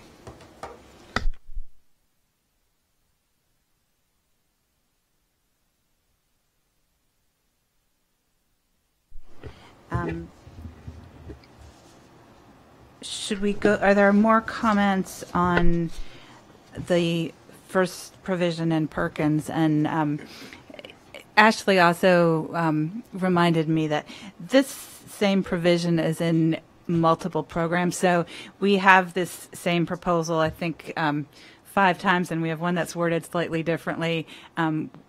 We can make those consistent throughout. But the fact that the Perkins Loan Program is not making new loans, the discussion of this language is still relevant, regardless of what we do with Perkins, because it pops up again. Andrew. Thank you for saying that. I was going to say that earlier, and that it's, even though removing this under the guise of housekeeping of a program that's not making the loans may seem convenient, there is and spoiler alert, this is everywhere else in the thing. So it's important that we not just use that as the rationale for choosing to delete it. I guess I want to go back to the question about what the original purpose, intent of this and in the other places it showed up was, what spurred those things. And I know that, Lynn, you said that there were questions from schools. I guess I wonder what those questions were and what the concerns are behind them. Was it questions about whether money was ending up in a place that money isn't supposed to be ending up, which would be substantial concerns that would remain today? Was it something else? I'm having a little bit of trouble analyzing in a vacuum whether things are appropriate or not knowing what interests they were trying to serve, what problems they were trying to address in the first instance, and if the federal contingent is able to provide that, I know it will help me to think through how to make sense of this. I don't believe there were questions about where the money was ending up. I think there were questions from financial aid administrators about how to process people who have taken a vow of poverty. But they must have wondered why that was, right? I think Gregory did a nice job of explaining how the funds flow from the federal government to students. Perkins money cannot be used by institutions for anything other than to provide Perkins loans to their students. There's no funding of other activities of the institution through the Perkins funds or any of the other student aid funds. But I wonder whether, for example, the loan officers who were asking the questions, not that they were concerned about the university using the money for other purposes, because I understand that's not how the loans work, but whether they were concerned about when they're trying to figure out how to calculate what need is in the peculiar context where the need of the individual is determined in a different way, so that there can be this puzzle of, call it, extra money left over that the university can't use for other things, that goes to the student to pay for, nominally to pay for things that the student doesn't pay for, and then that money goes someplace. That's a sort that it's not a question about what's fair in reimbursing or not, but rather if I just turn over my money to my religious order because that's how I do things, which is a valid and important choice that people make for religious reasons, but that for government money to be turned over in that way seems like a category mistake, both under the purposes of the loan program and for constitutional reasons, statutory reasons and constitutional reasons. And if that's the sort of a thing that loan officers were concerned about, I think they were right to be. And if so, the regulations that came out of it make particularly good sense to me, and getting rid of them would seem to cause that problem to reemerge. And if not in the Perkins thing because no new loans are being given, but in the other four, it would, I would worry about that problem popping up that this in fact solved. I think Gregory's the best person to respond to that. Sorry. So I had 2 points. One, I think might help you with that question. If we loan you as a student $1,000 out of this Perkins loan, and then you say, hey, I don't want this money, I return it to the school's obligated to turn around and pay off your $1,000 loan with it. They put it into that fund and cancel the loan. If it's during the same school year, it was really easy because we basically just sent a new promissory note to the Department of Ed that says, now it's zero, and we put the money back in the pool. So the money would never go to the school and just say, I don't want this money, and it sits in our pocket. What we do is we're obligated to take that, and if you say you don't want it, we either reduce your loan, or if you've been out of school for a while, we can send it to you and you cut the check to the lender and pay off the loan. So that I understand, and that's not the puzzle that I'm wondering about, because I understand that the university doesn't end up with it. What I wonder about is, because what you posited is that, that situation is the student saying to the university, I don't want it, as opposed to the student saying, this is extra money that as a religious matter I don't keep, I turn over to my religious order. Which is not the same as turning it back to the university, right? It's turning over to the religious order. And that seems like, it seems like both one of the puzzles that the loan officers who may be asked about this were dealing with, and what the constitutional question is as well. And again, I don't mean to suggest that the university is somehow pocketing something. I totally understand. I don't think it's that. But in that scenario, if you're saying, I want to give this to my religious order because however you feel about it, you still owe the loan. And then they're still going to come after you for the money, even if you gave that money to the whatever order it is. So the loan is still valid and it's still out there.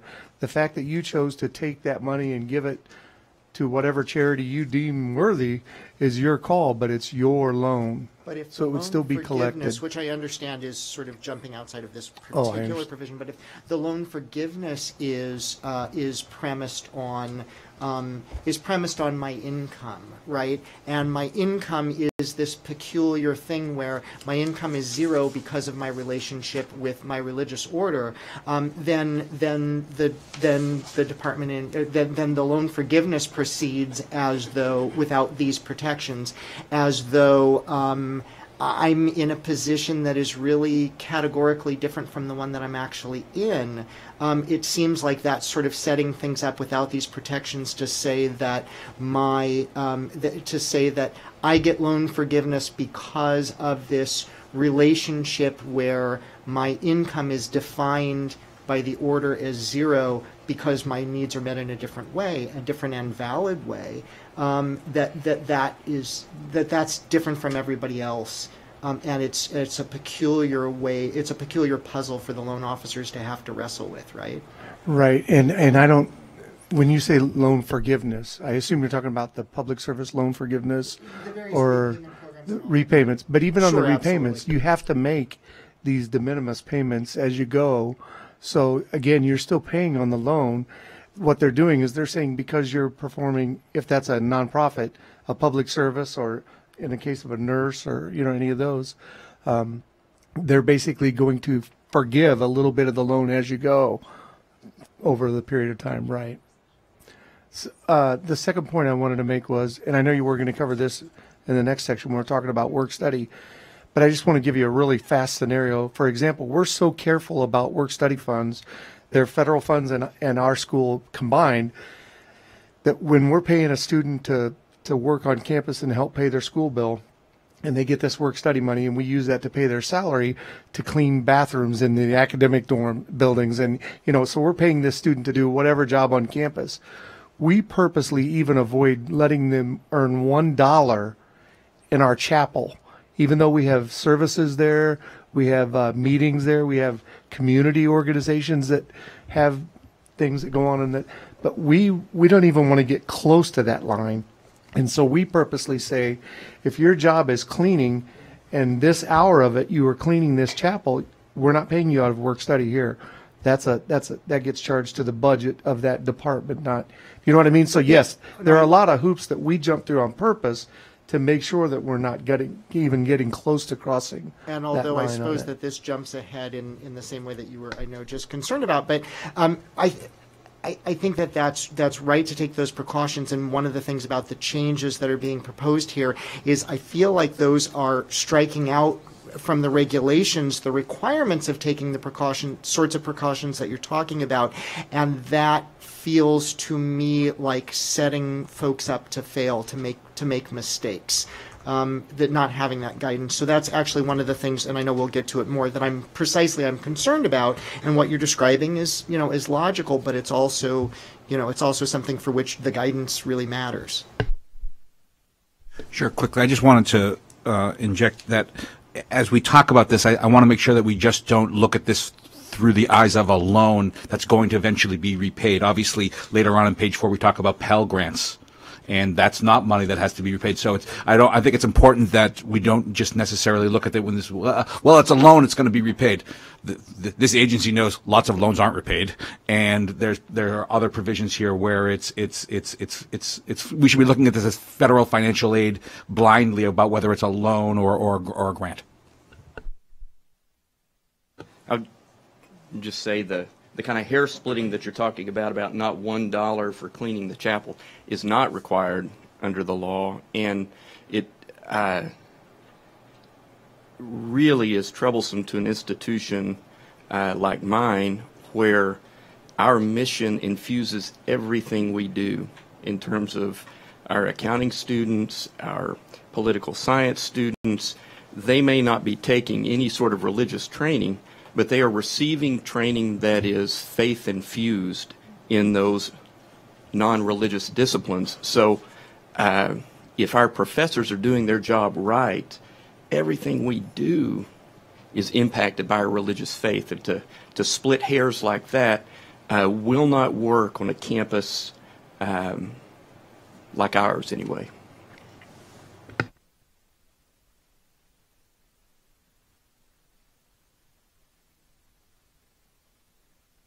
Well, I just wanted to kind of make the obvious analogy, a couple of them, that what's really of concern here to the government is the relationship between the institution and the student.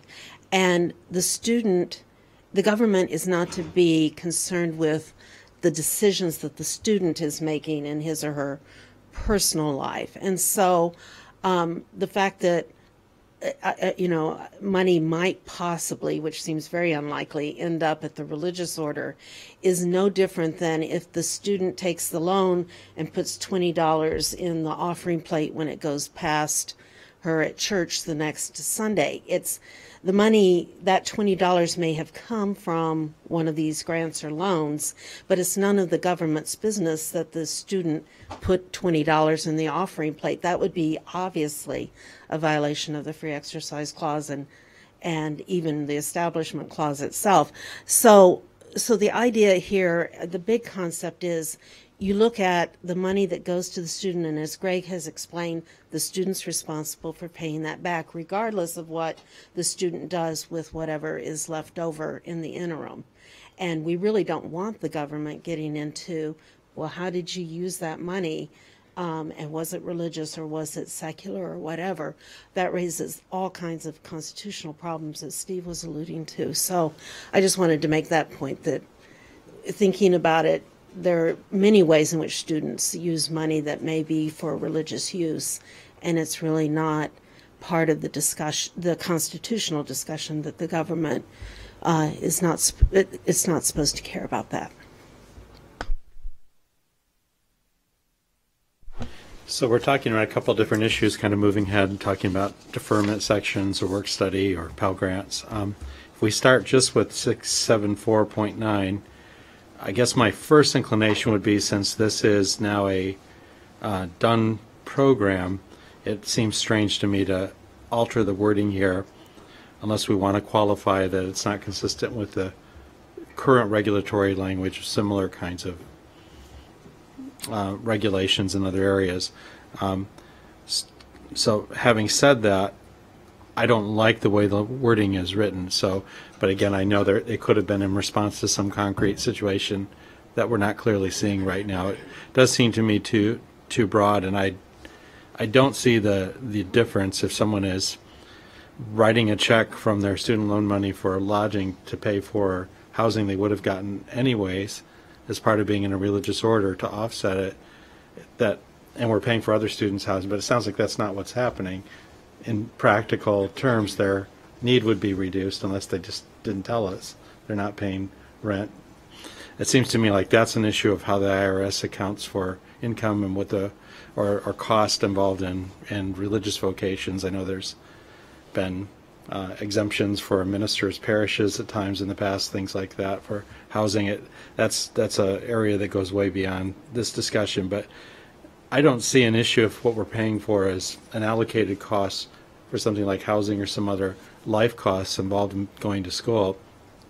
If they choose to use it to write the check to the First Sacred Building on C Street, whatever it is, it seems to me that's just as appropriate if it's their landlord is writing it to something else, if that's what the purpose is. If they're giving it as a tithe for something that's irrelevant and it's not just part of their, it's money that's allocated for a specific purpose, and we know that's why they're doing it, they wouldn't qualify for it otherwise, that would of course be inappropriate. But I doubt there's any guidance that would allow you to say, oh, you want to give a tithe but you don't make any money, so we're going to allocate this much more in your financial aid awards so you have money for a tithe. I doubt there's any procedure that would allow that to happen.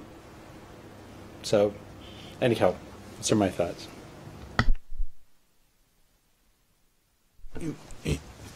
Students use financial aid for things that are not on the list all the time. We all know that. Of course, the examples that Kim and Bill provided, our students, they get refund checks, whether through Pell or, when we ask, so how are you doing with your refund check? Well, I had to buy a new hot water heater for my mom. And, you can actually have a good debate about whether or not that's an appropriate use of, if you're living at home, and so, and Greg, you said it perfectly. There are the financial aid process delineates tuition, fees, room, board, living expenses, clothing, books. I mean, there are lists there. And so, to the extent that we're bleeding into that around those becoming allowable, sort of blurring the lines about whether or not how those expenses are used, depending on whether somebody's a member of a religious order or not. That's different than you've gotten the money that you are entitled to get and whether you use it for the intended purposes. We shouldn't blur those two issues.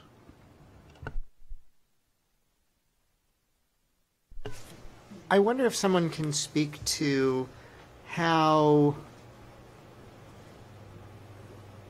what the mechanisms are to ensure or enforce, which relates to what you were just saying, whether money is used for the intended purposes or not. Because one of the things that I am concerned about also is that, look, with government funds necessarily come regulation and oversight. That's the department's responsibility. That's the government's responsibility. That's the university's responsibility as the agent is, I know the wrong word, but as the yeah, okay, in the process. And so I wonder whether, too, one of the things that was going on here is recognizing that that sort of oversight function, when you're dealing with the puzzle of someone with the special requirements and financial relationships of the membership in the religious order that has those things, not any old religious order, that one that does, that oversight is a problem, and that a reason not to have the money go for that use is that it means that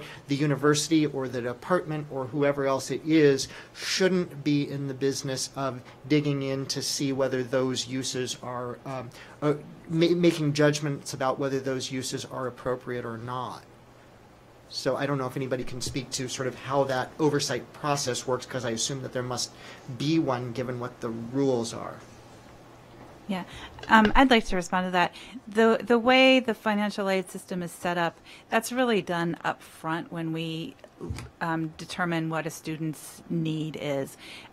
We don't go on the back end and say, we say that you have X amount of money for housing, X amount of money for food, this amount for textbooks, there's the tuition and fees. We don't go back then and say, well, did you really spend that much on food, or did you go to the movie last week? There could be a number of things that students do with that money that we would really have no way of tracking. Did the person have a part-time job and pay for the movie that way, or was they using the financial aid funds? But the oversight is really on the front end when you determine what their need is. And Greg, if I didn't explain that well and you have a better way of... No, that was awesome. And the second part of that is, you're right, and again, I'll use the term agent because it just sounds familiar. As the school processing those federal funds, we agree to be in compliance with the regulations. And so, Stephen, I appreciate your point that it is a pain in the neck, so to speak, to make sure that we're not accidentally crossing that line in using federal funds. It is tough. But as a school, we just chose to say, because it's a gray area, and yes, this kid's getting a degree in accounting, and he's going to be an accountant, but he's cleaning our accounting building, and then he steps over and cleans this building, because the regulation says that building's specific purpose is a chapel. We felt like, in our particular case, we would rather err on the side of, let's not even get close to the line. So you're right, it is a lot of work to make sure that we adhere to that, to the spirit of the regulation, not just the regulation itself. So it is more work, but we agree that it's our job to make sure, if we're accepting these federal funds, then we're going to obey these regulations that tell us how to present them and how to give it to the student. So I understand that thinking. We've had that discussion too, but in our context, particularly after I think the Hosanna Tabor case, we think of our law program as a religious program. So we think of everything as a religious discipline. And it's a sort of classic medieval perspective, but that's how and we even say that in our handbook and other policies. And we do that for deliberate reasons that our legal counsel recommended. But at any rate, as I think through this, I don't know that we would want to single out someone needing to be monitored for possibly misusing funds that are intended for educational purposes and sending it away to support a missionary somewhere or something like that. If we don't monitor that in other areas. At the Council of Graduate Schools conference a few years ago, they had a session on helping discourage students' use of loans for quality of life purposes, a new car, a ski trip in the winter, things like that, which happens, and students take out a max of loans that are available when they may not need to. And our school has implemented policies at Regent to try to recommend people plan for less than they might be eligible to for loans. So we're trying. But I think an indirect way that this becomes accountable is if people are really doing a lot of that, they end up getting so much debt that you raise the default rate up, which institutions are accountable for. That does have implications for institutions. So there's an incentive not to have funds misdirected into unduly great debt. Now around things like the Pell Grant, again, we're jumping ahead. Those are a little bit different discussions, but still, I think that's another kind of accountability that happens if you are encouraging or being lax on advising your students well, so that they're using these funds for all these purposes, religious or otherwise, that are not directly related to their education. It will come back to bite the institutions under the way things work now.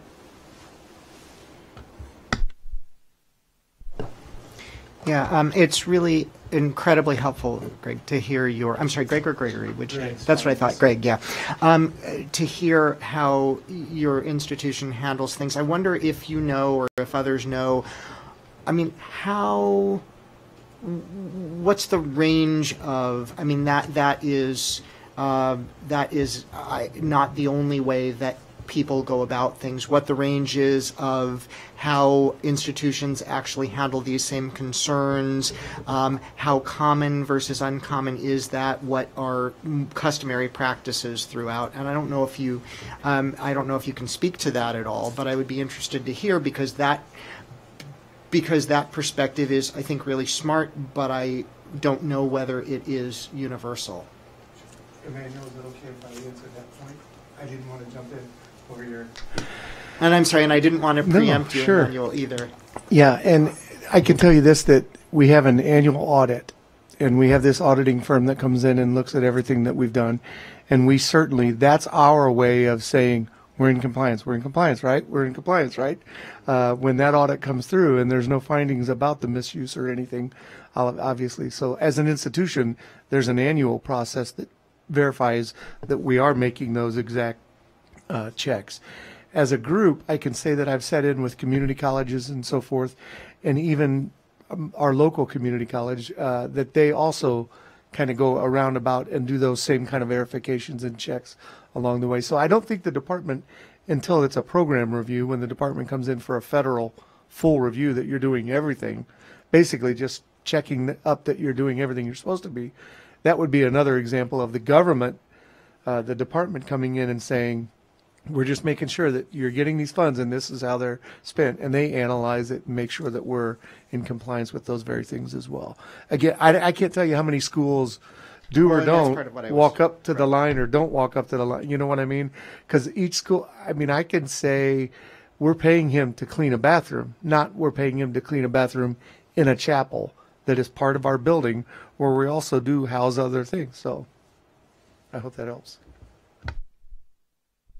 I just wanted to go on record to share that in my constituency group that I'm representing, there are concerns that the department's direction that they're taking with the proposed language is broad and could definitely potentially put an institution in a position where they're violating the establishment clause.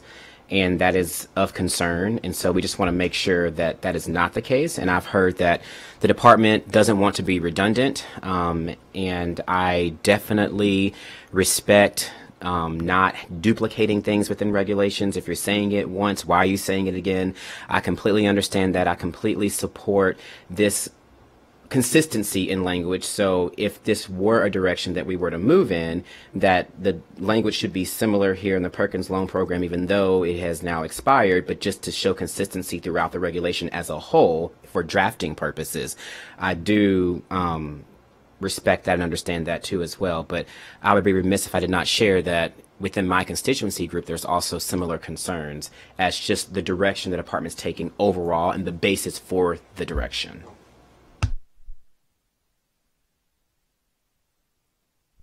So I could see that if students didn't have discretion over what they did with surplus funds after tuition's paid and it goes into their accounts or whatever. And so it seems to me that it would be discriminatory, maybe a free exercise problem, to restrict them from using it if they choose to for religious purposes, unless we similarly restrict any use of funds that aren't for some highly specified purpose. And to my knowledge, we don't. So I don't know that singling out religious use of the funds when we don't restrict other discretionary uses are would be appropriate or called for either.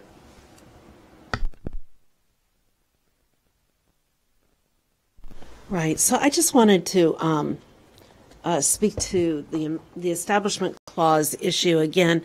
In Trinity Lutheran, everyone agreed that there was no federal Establishment Clause issue. There, the Establishment Clause rationale that the state was using was purely the state's rationale. And the reason there was this universal consensus that the federal Establishment Clause wasn't at all implicated was that we've got 37 years now of case law that the federal Establishment Clause is not violated when the program is providing, it's a government program providing funding across the board to non-religious and religious institutions or individuals, whichever it is. So there's really, I don't think, any Establishment Clause concern here. And again, just to echo what Bill was saying, what we have here is, and we talked about this a little earlier, these regulations are basically setting the framework for the questions that college administrators feel they have to ask. And we've got this old regulation that I think is outdated, that is actually giving college administrators very clear guidance that they have to ask about the religious status of students. And that's when you get into a real free exercise and free association problem that we really should be not putting into the regulations. So I think that's there are two very strong reasons for removing this language, as the department's wanting to do.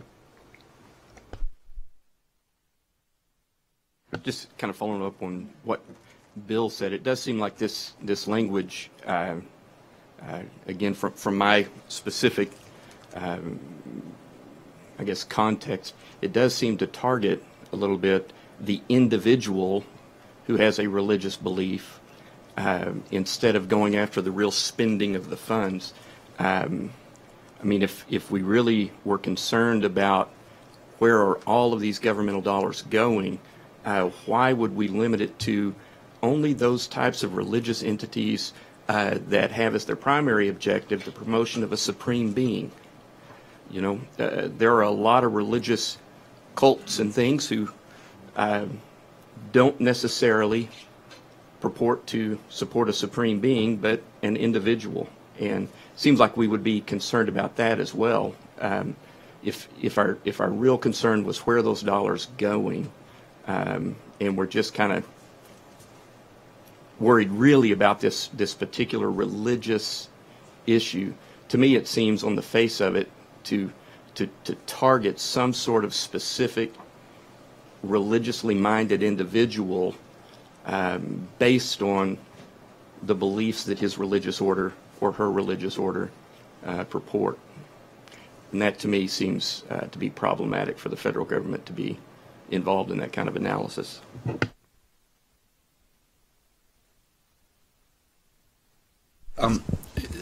Since we have the screen up here, I wanted to at least put it out there because it's, most regulations are so perfectly written.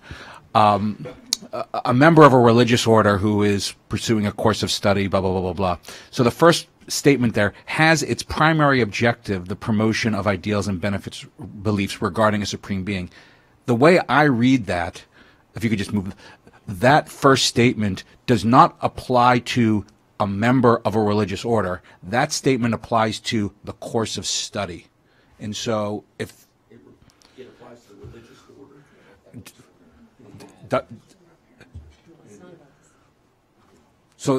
Okay, I wanted a clarification on that because we keep talking about a person's individual rights and beliefs versus what they're doing, and there's a distinction between that.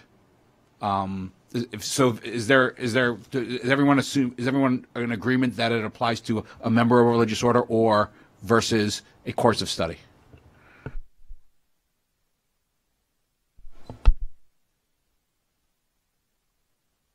Yeah, it says a member of a religious order if that religious order believes these things or is established for this. So you're singling out that individual based on what they believe and what their order teaches.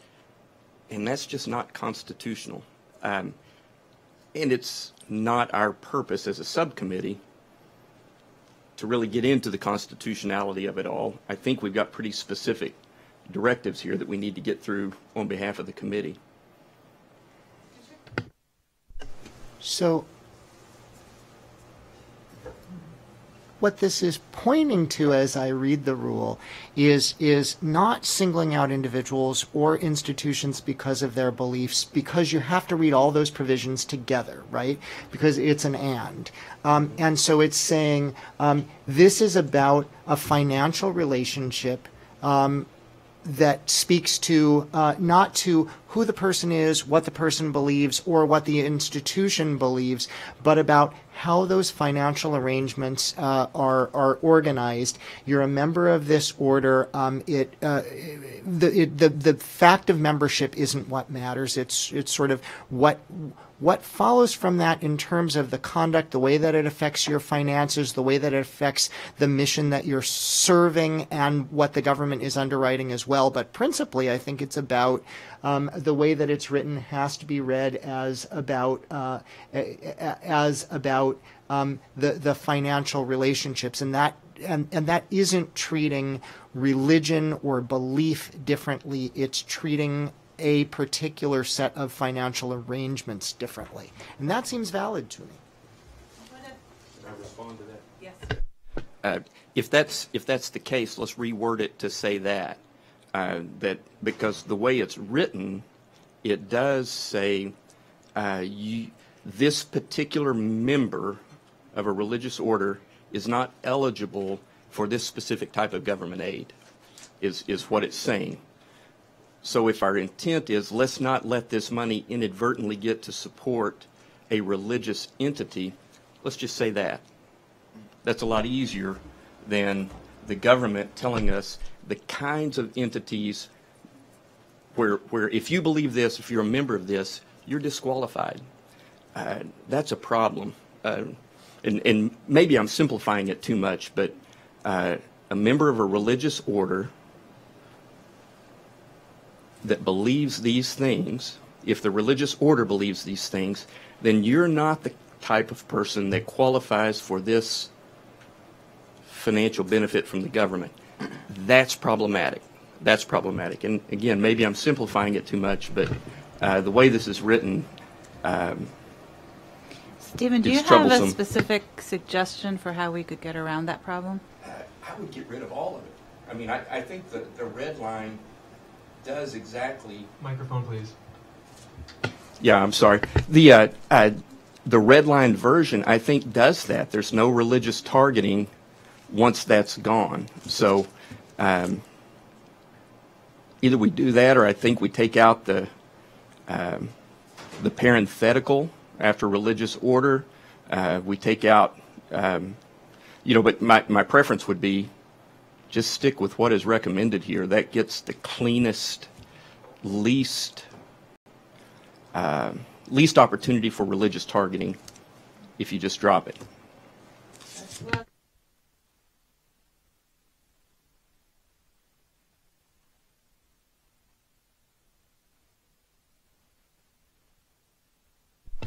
In response to Stephen, I think I wanted to address how this is actually being, well, how I'm interpreting it, I guess. But I feel like if you read it verbatim, it's clear that a member of a religious order actually can have a financial need. They can, as long as that religious order does not do the following: has its primary objective, requires its members to forego monetary or other support substantially beyond the support it provides, and directs the member to pursue the course of study or provide substance support to its members. So I'm reading it that this has happened and can continue to happen as long as those things are not the case. And I just wanted to provide that clarification, that this is not saying that a member of a religious order has no financial need regardless, just because they are a member of a religious order. Yeah, the way that I read this is that it is much, at least I'm not sure if it's different or larger than. It's one of those two, then the question of tracking the money and where does it go and to whose pocket does it ultimately end up in, religious order or student or wherever. And the part that takes me there, well, all three of these points together seem to really speak to the minutia of the nature of the relationship, not between the school and the student, but their religious order and the student. And they're describing that very particular relationship in pretty small detail. And the part that I want to lift up for consideration that really affirms that statement for me is the first clause of point 3 that says directs the member to pursue the course of study. To me, that affirms what the operative principle is here, is that you've got a student who is in a financially dependent relationship with the religious order. And therefore, when they are pursuing school, whatever that might be, pursuing their educational activities, there's something about agency of acting almost on behalf of its backing religious order because there is that financial dependency. So I'm not saying that it's necessarily, I think the financial question and the orientation towards allegiance to that religious order as they pursue their education, I think both of those have to be considered in tandem. I don't think it's an either or.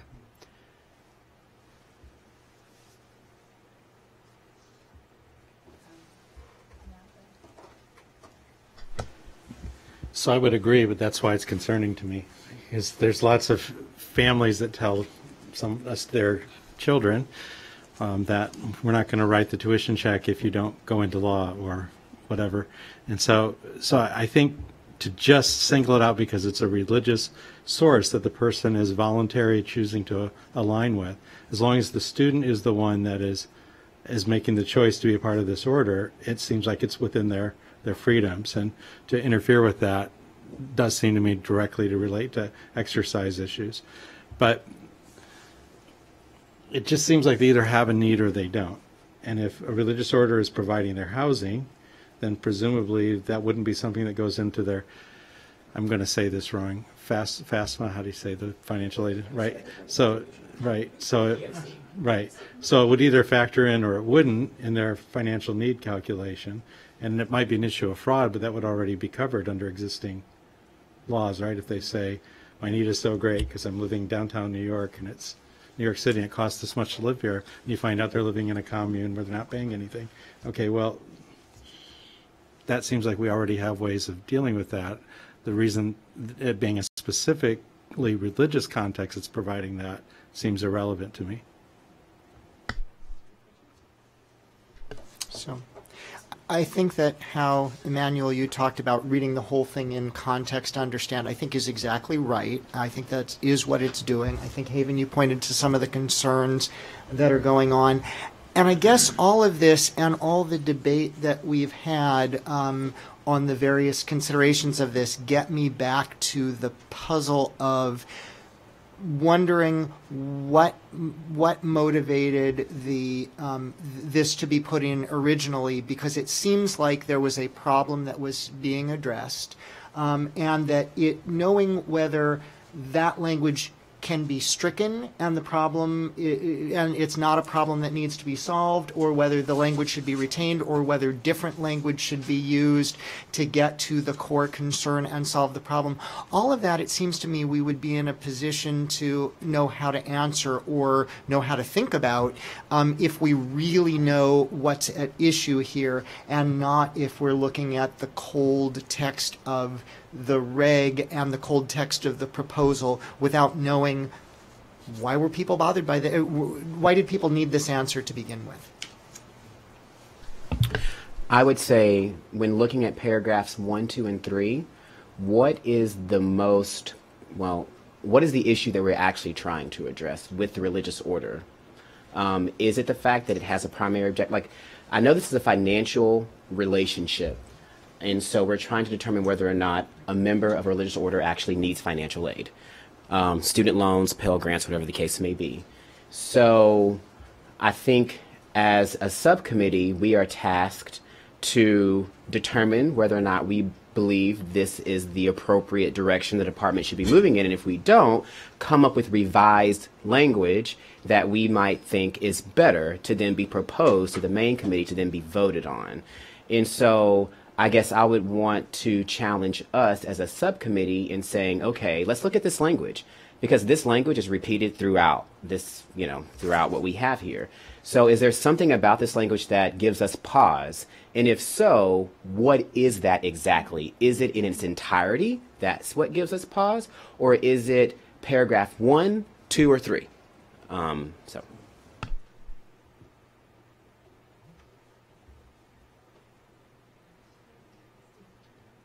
In answer to Emmanuel, at least from my perspective, I think the whole red text there gives me pause just because of the focus on religion.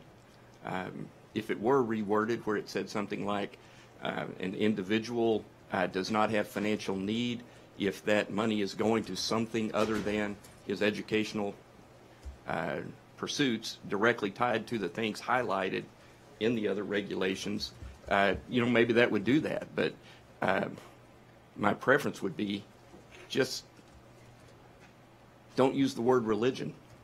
I'm not sure why why the federal government is involved in that. Is that what you were? No, Okay. Honestly, I wouldn't make any changes to the department's suggested language.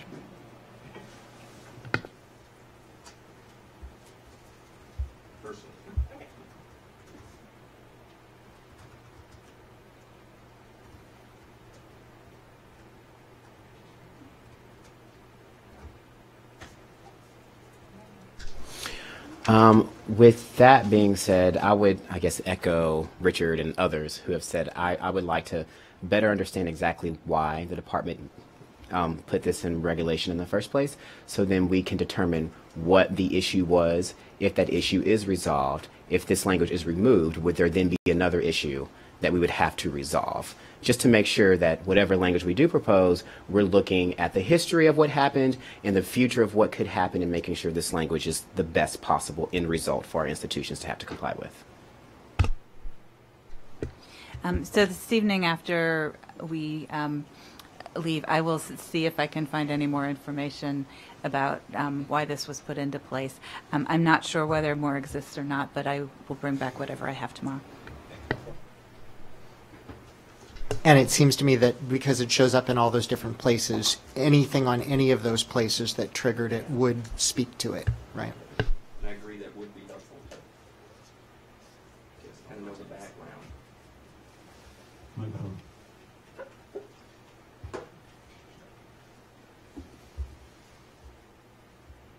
Nathan, is your microphone on because you want to speak? Or? Oh.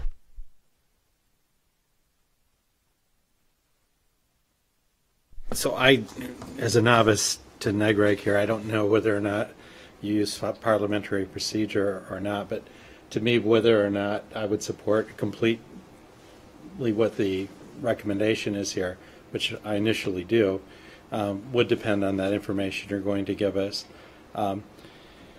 If the concern is that we want to make sure that federally provided dollars don't somehow contribute to the establishment of religion, I'm thinking of a very crude sort of cop-out. The APA accreditation guidelines are standards now, borrowed from an earlier version of the law rules for accreditation, so the bar associations, which simply says, for instance, in admissions and hiring, they'll operate consistent with the Constitution and relevant laws.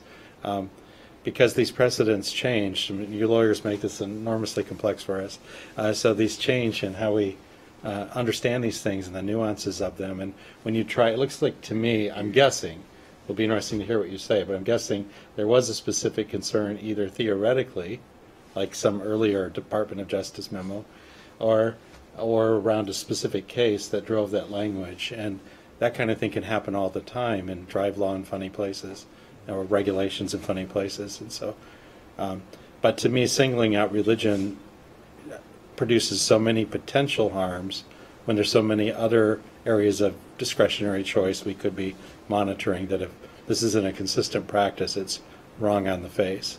So it'd have to be a pretty major problem for me to think it should justify singling out religion with this much language. And I think that our general counsel really believes that this language violates the free exercise clause, and that, you know, regardless of why it was put in originally, that based on the current case law, Trinity, but also other cases, that this language is inappropriate at this point.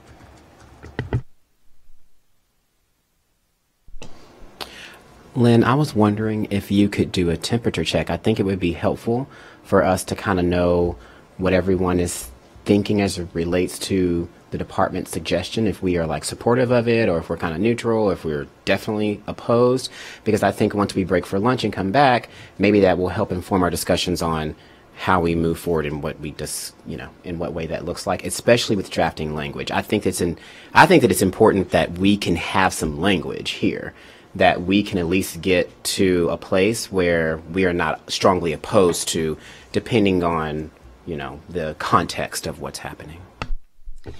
Sure. For those of you who weren't at the full committee session or didn't follow it on live stream, they are using something that they call thumbs to do temperature checks, which is not binding on anybody, but a thumbs up means that you're fully in support and you're happy to move forward.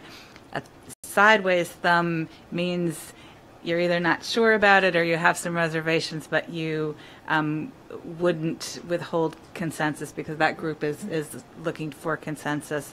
Thumbs down means that you have concerns and you would not vote for consensus. I am happy to do a temperature check now. And I think this is a little bit of a different concept since we're not trying to get consensus. So this would be sort of the general mood of the room, and maybe would indicate that we're pretty close to being there, and maybe if we tinker, or we're far apart, and you know, maybe we need to consider two different recommendations to the committee, looking at different options. Would that be helpful to do just a general temperature check?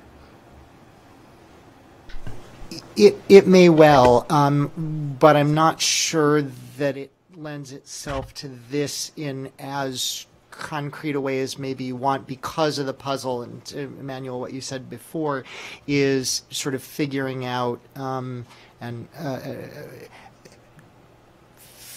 figuring out what a fix might look like, if there is one, is a different, is a sort of a, you know, I mean, that to me seems like the right approach, right, is to say, look, if we know what the problem is and we can figure out whether there's language to do it, I don't know whether that's a this or a this or a this, and so I don't know how I would be voting, even though I know what I think, if that makes sense. How about a different way forward? I think that it's clear with the language as drafted, there are some concerns with it.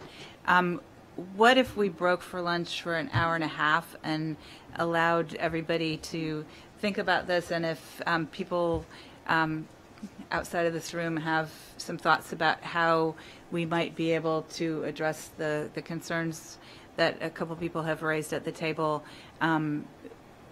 while drafting language that we don't think would violate the free exercise clause, we can then consider that.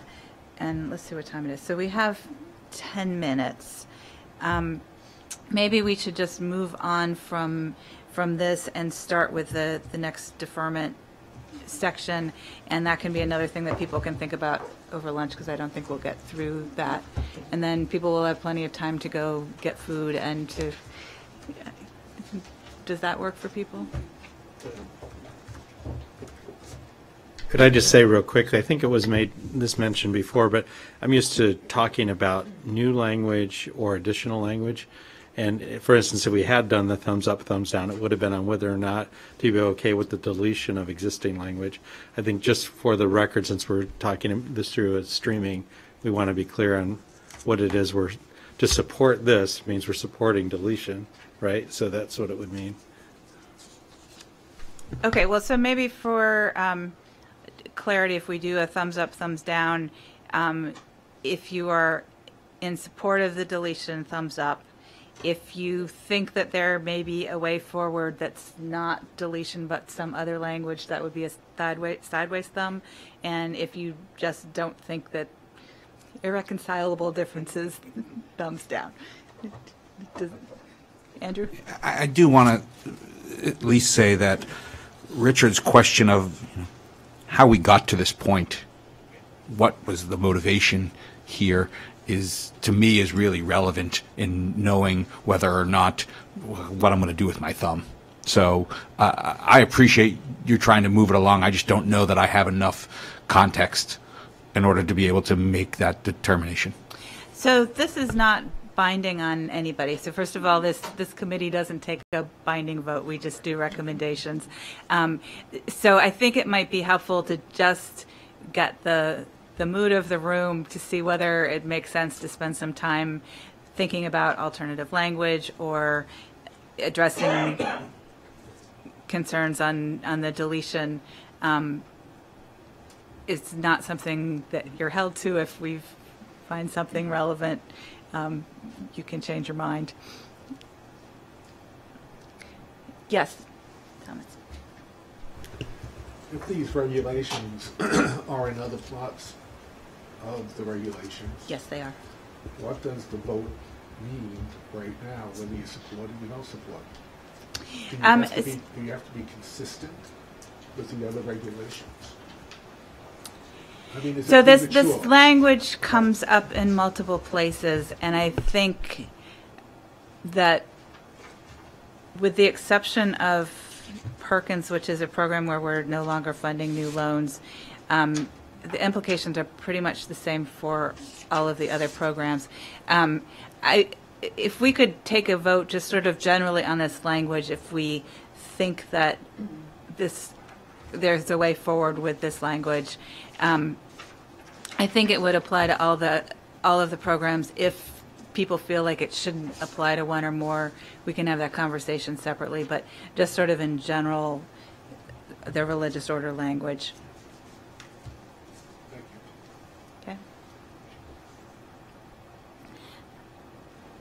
Okay, so on, could you scroll up, Ashley, so people can see? So this is 674.9, the red line deletions in C, which delete beginning with a member of a religious order down through 3. Can we do a thumbs up, thumbs side, thumbs down? Can you repeat the first one? Yes. Thumbs up means that you like the deletions and that you would be comfortable recommending them to the full committee. Sideways means you're not comfortable with the language as written, but you think there may be a way to tweak it or rewrite it to find a way forward that would be acceptable to everybody. Thumbs down means we probably shouldn't spend a lot more time on this because we would need to go forward with 2 proposals. We're not going to come together.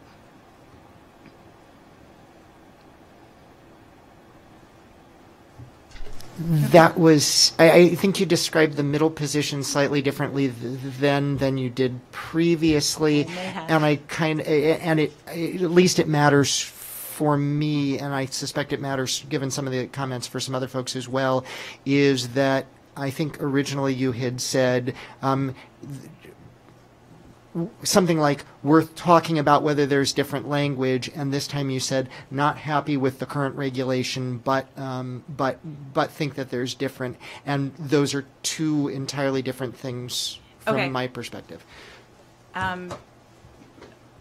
I'm sorry, I don't mean to be making this more complicated, but I have a feeling you're probably struggling with some of the same, right? I just wanted to maybe propose an alternative. Oh, great. Okay. How about we just do a show of hands? And so basically, if you like it and you really, you like it, think it's great, don't think there's really anything else to discuss, a show of hands. If you have concerns for whatever reasons, and it could be because you need more context and don't understand what happened, or you don't like it, or you just have concerns that still need to be discussed, just a show of hands. I think that it's important for us to understand the page that we're on. I mean, we will be making recommendations. That is our duty, and I would want to make sure. It's just helpful to kind of take a temperature check, and we don't know each other, and we don't know what we're all thinking, really, and so maybe that's an alternative that could work. Emmanuel, why don't you lead the vote? Okay, I'll lead the vote. If you are satisfied with the language as is and you do not see a need for any changes at all whatsoever, please raise your hand. The language, to delete the language. The proposal to delete the language in subsection C, in all of subsection C. If you are satisfied with that, please raise your hand. Oh. Okay. If you still have concerns regarding the language in subsection C and believe that you need a little bit more understanding, context, or if you are opposed, please raise your hand. Okay, so we appear to be split right down the middle, which informs me that, we'll need to continue to work through what this language is, or we might need to have 2 proposals. So we can sort that out while we're together. So in the negative, though, you went the second vote, you included people that would still like more context. I would, but I just see the burden of proof on putting this extraordinary step into the regulations or leaving it in there that specifically calls out people that are members of religious orders. That seems to me like that would require extraordinary justification, and I can imagine scenarios where it might be something people could think we need to have. But so I'm open to reconsider. But apart from that burden being met, I would just vote for these deletions. Thomas? Amanda? So I would say maybe we can give Lynn or whatever's helpful for you exactly what our concerns are, what we need more context around. I know that we talked about the reason why the language is here in the first place, but maybe if you have more, a different concern in addition to that, but just making sure that the department's able to get the answers to our questions so we can be as efficient as possible with the time that we're given. So it's almost time for the lunch break. 1 minute. So what I would suggest is that we break from now until 1:30, and we come back. I think it would be very helpful for people to delineate their concerns, and also to think about whether there may be language that would address those concerns while meeting the establishment. I mean the free exercise clause. Does that work? Haven? I have a quick, more procedural question.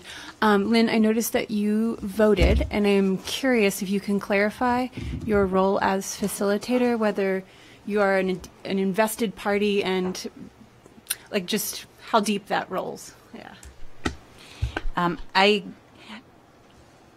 I don't have to vote. I can.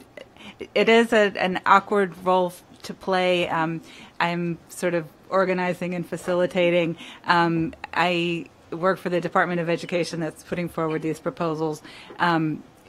If you would prefer for me not to vote, I don't need to vote. I just wanted to clarify. So in the full committee, it's my understanding that there's both a facilitator and a negotiator, and that's not one and the same. And when I saw the list that came out, and I saw that are you being charged to have a dual role or not? That is correct. The full committee is much more formal. The Department of Education has a representative that is a voting representative. We have contractors who are facilitators who are playing a neutral role. We don't have that for the subcommittees. We didn't have the resources to do that. Was that just a budget issue, or was that a procedural issue? A budget issue. So the role of the department is not laid out formally. I can vote or I cannot vote, and what the group wants to bring forward, if I'm voting down on something, it does not mean that that would not go forward as a recommendation. So it is a dual role, and it is awkward.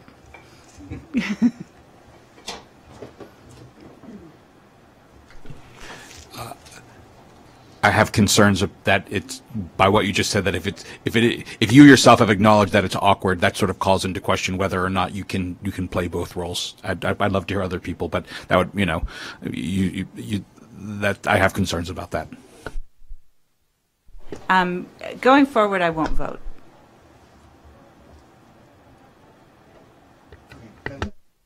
Resolution, so I don't need to comment anymore, one way or the other. I'll make a friendly comment and just say that, in my opinion, it makes sense that Lynn would vote in support, because clearly the department's proposing this. It would be quite contrary if it looked opposite. So it makes a lot of sense why that would be the case. But I'm excited that we did do our temperature check, and I'm excited to see what we come back with after. So ultimately, the department has a vote at the full committee level, so I don't need to vote at this level. Okay. I hope everyone has a good lunch. If you need your coats, follow me. If you need restaurant recommendations, there's not a whole lot here, but I'm happy to provide them. What are they? Okay, why don't we turn the live stream off?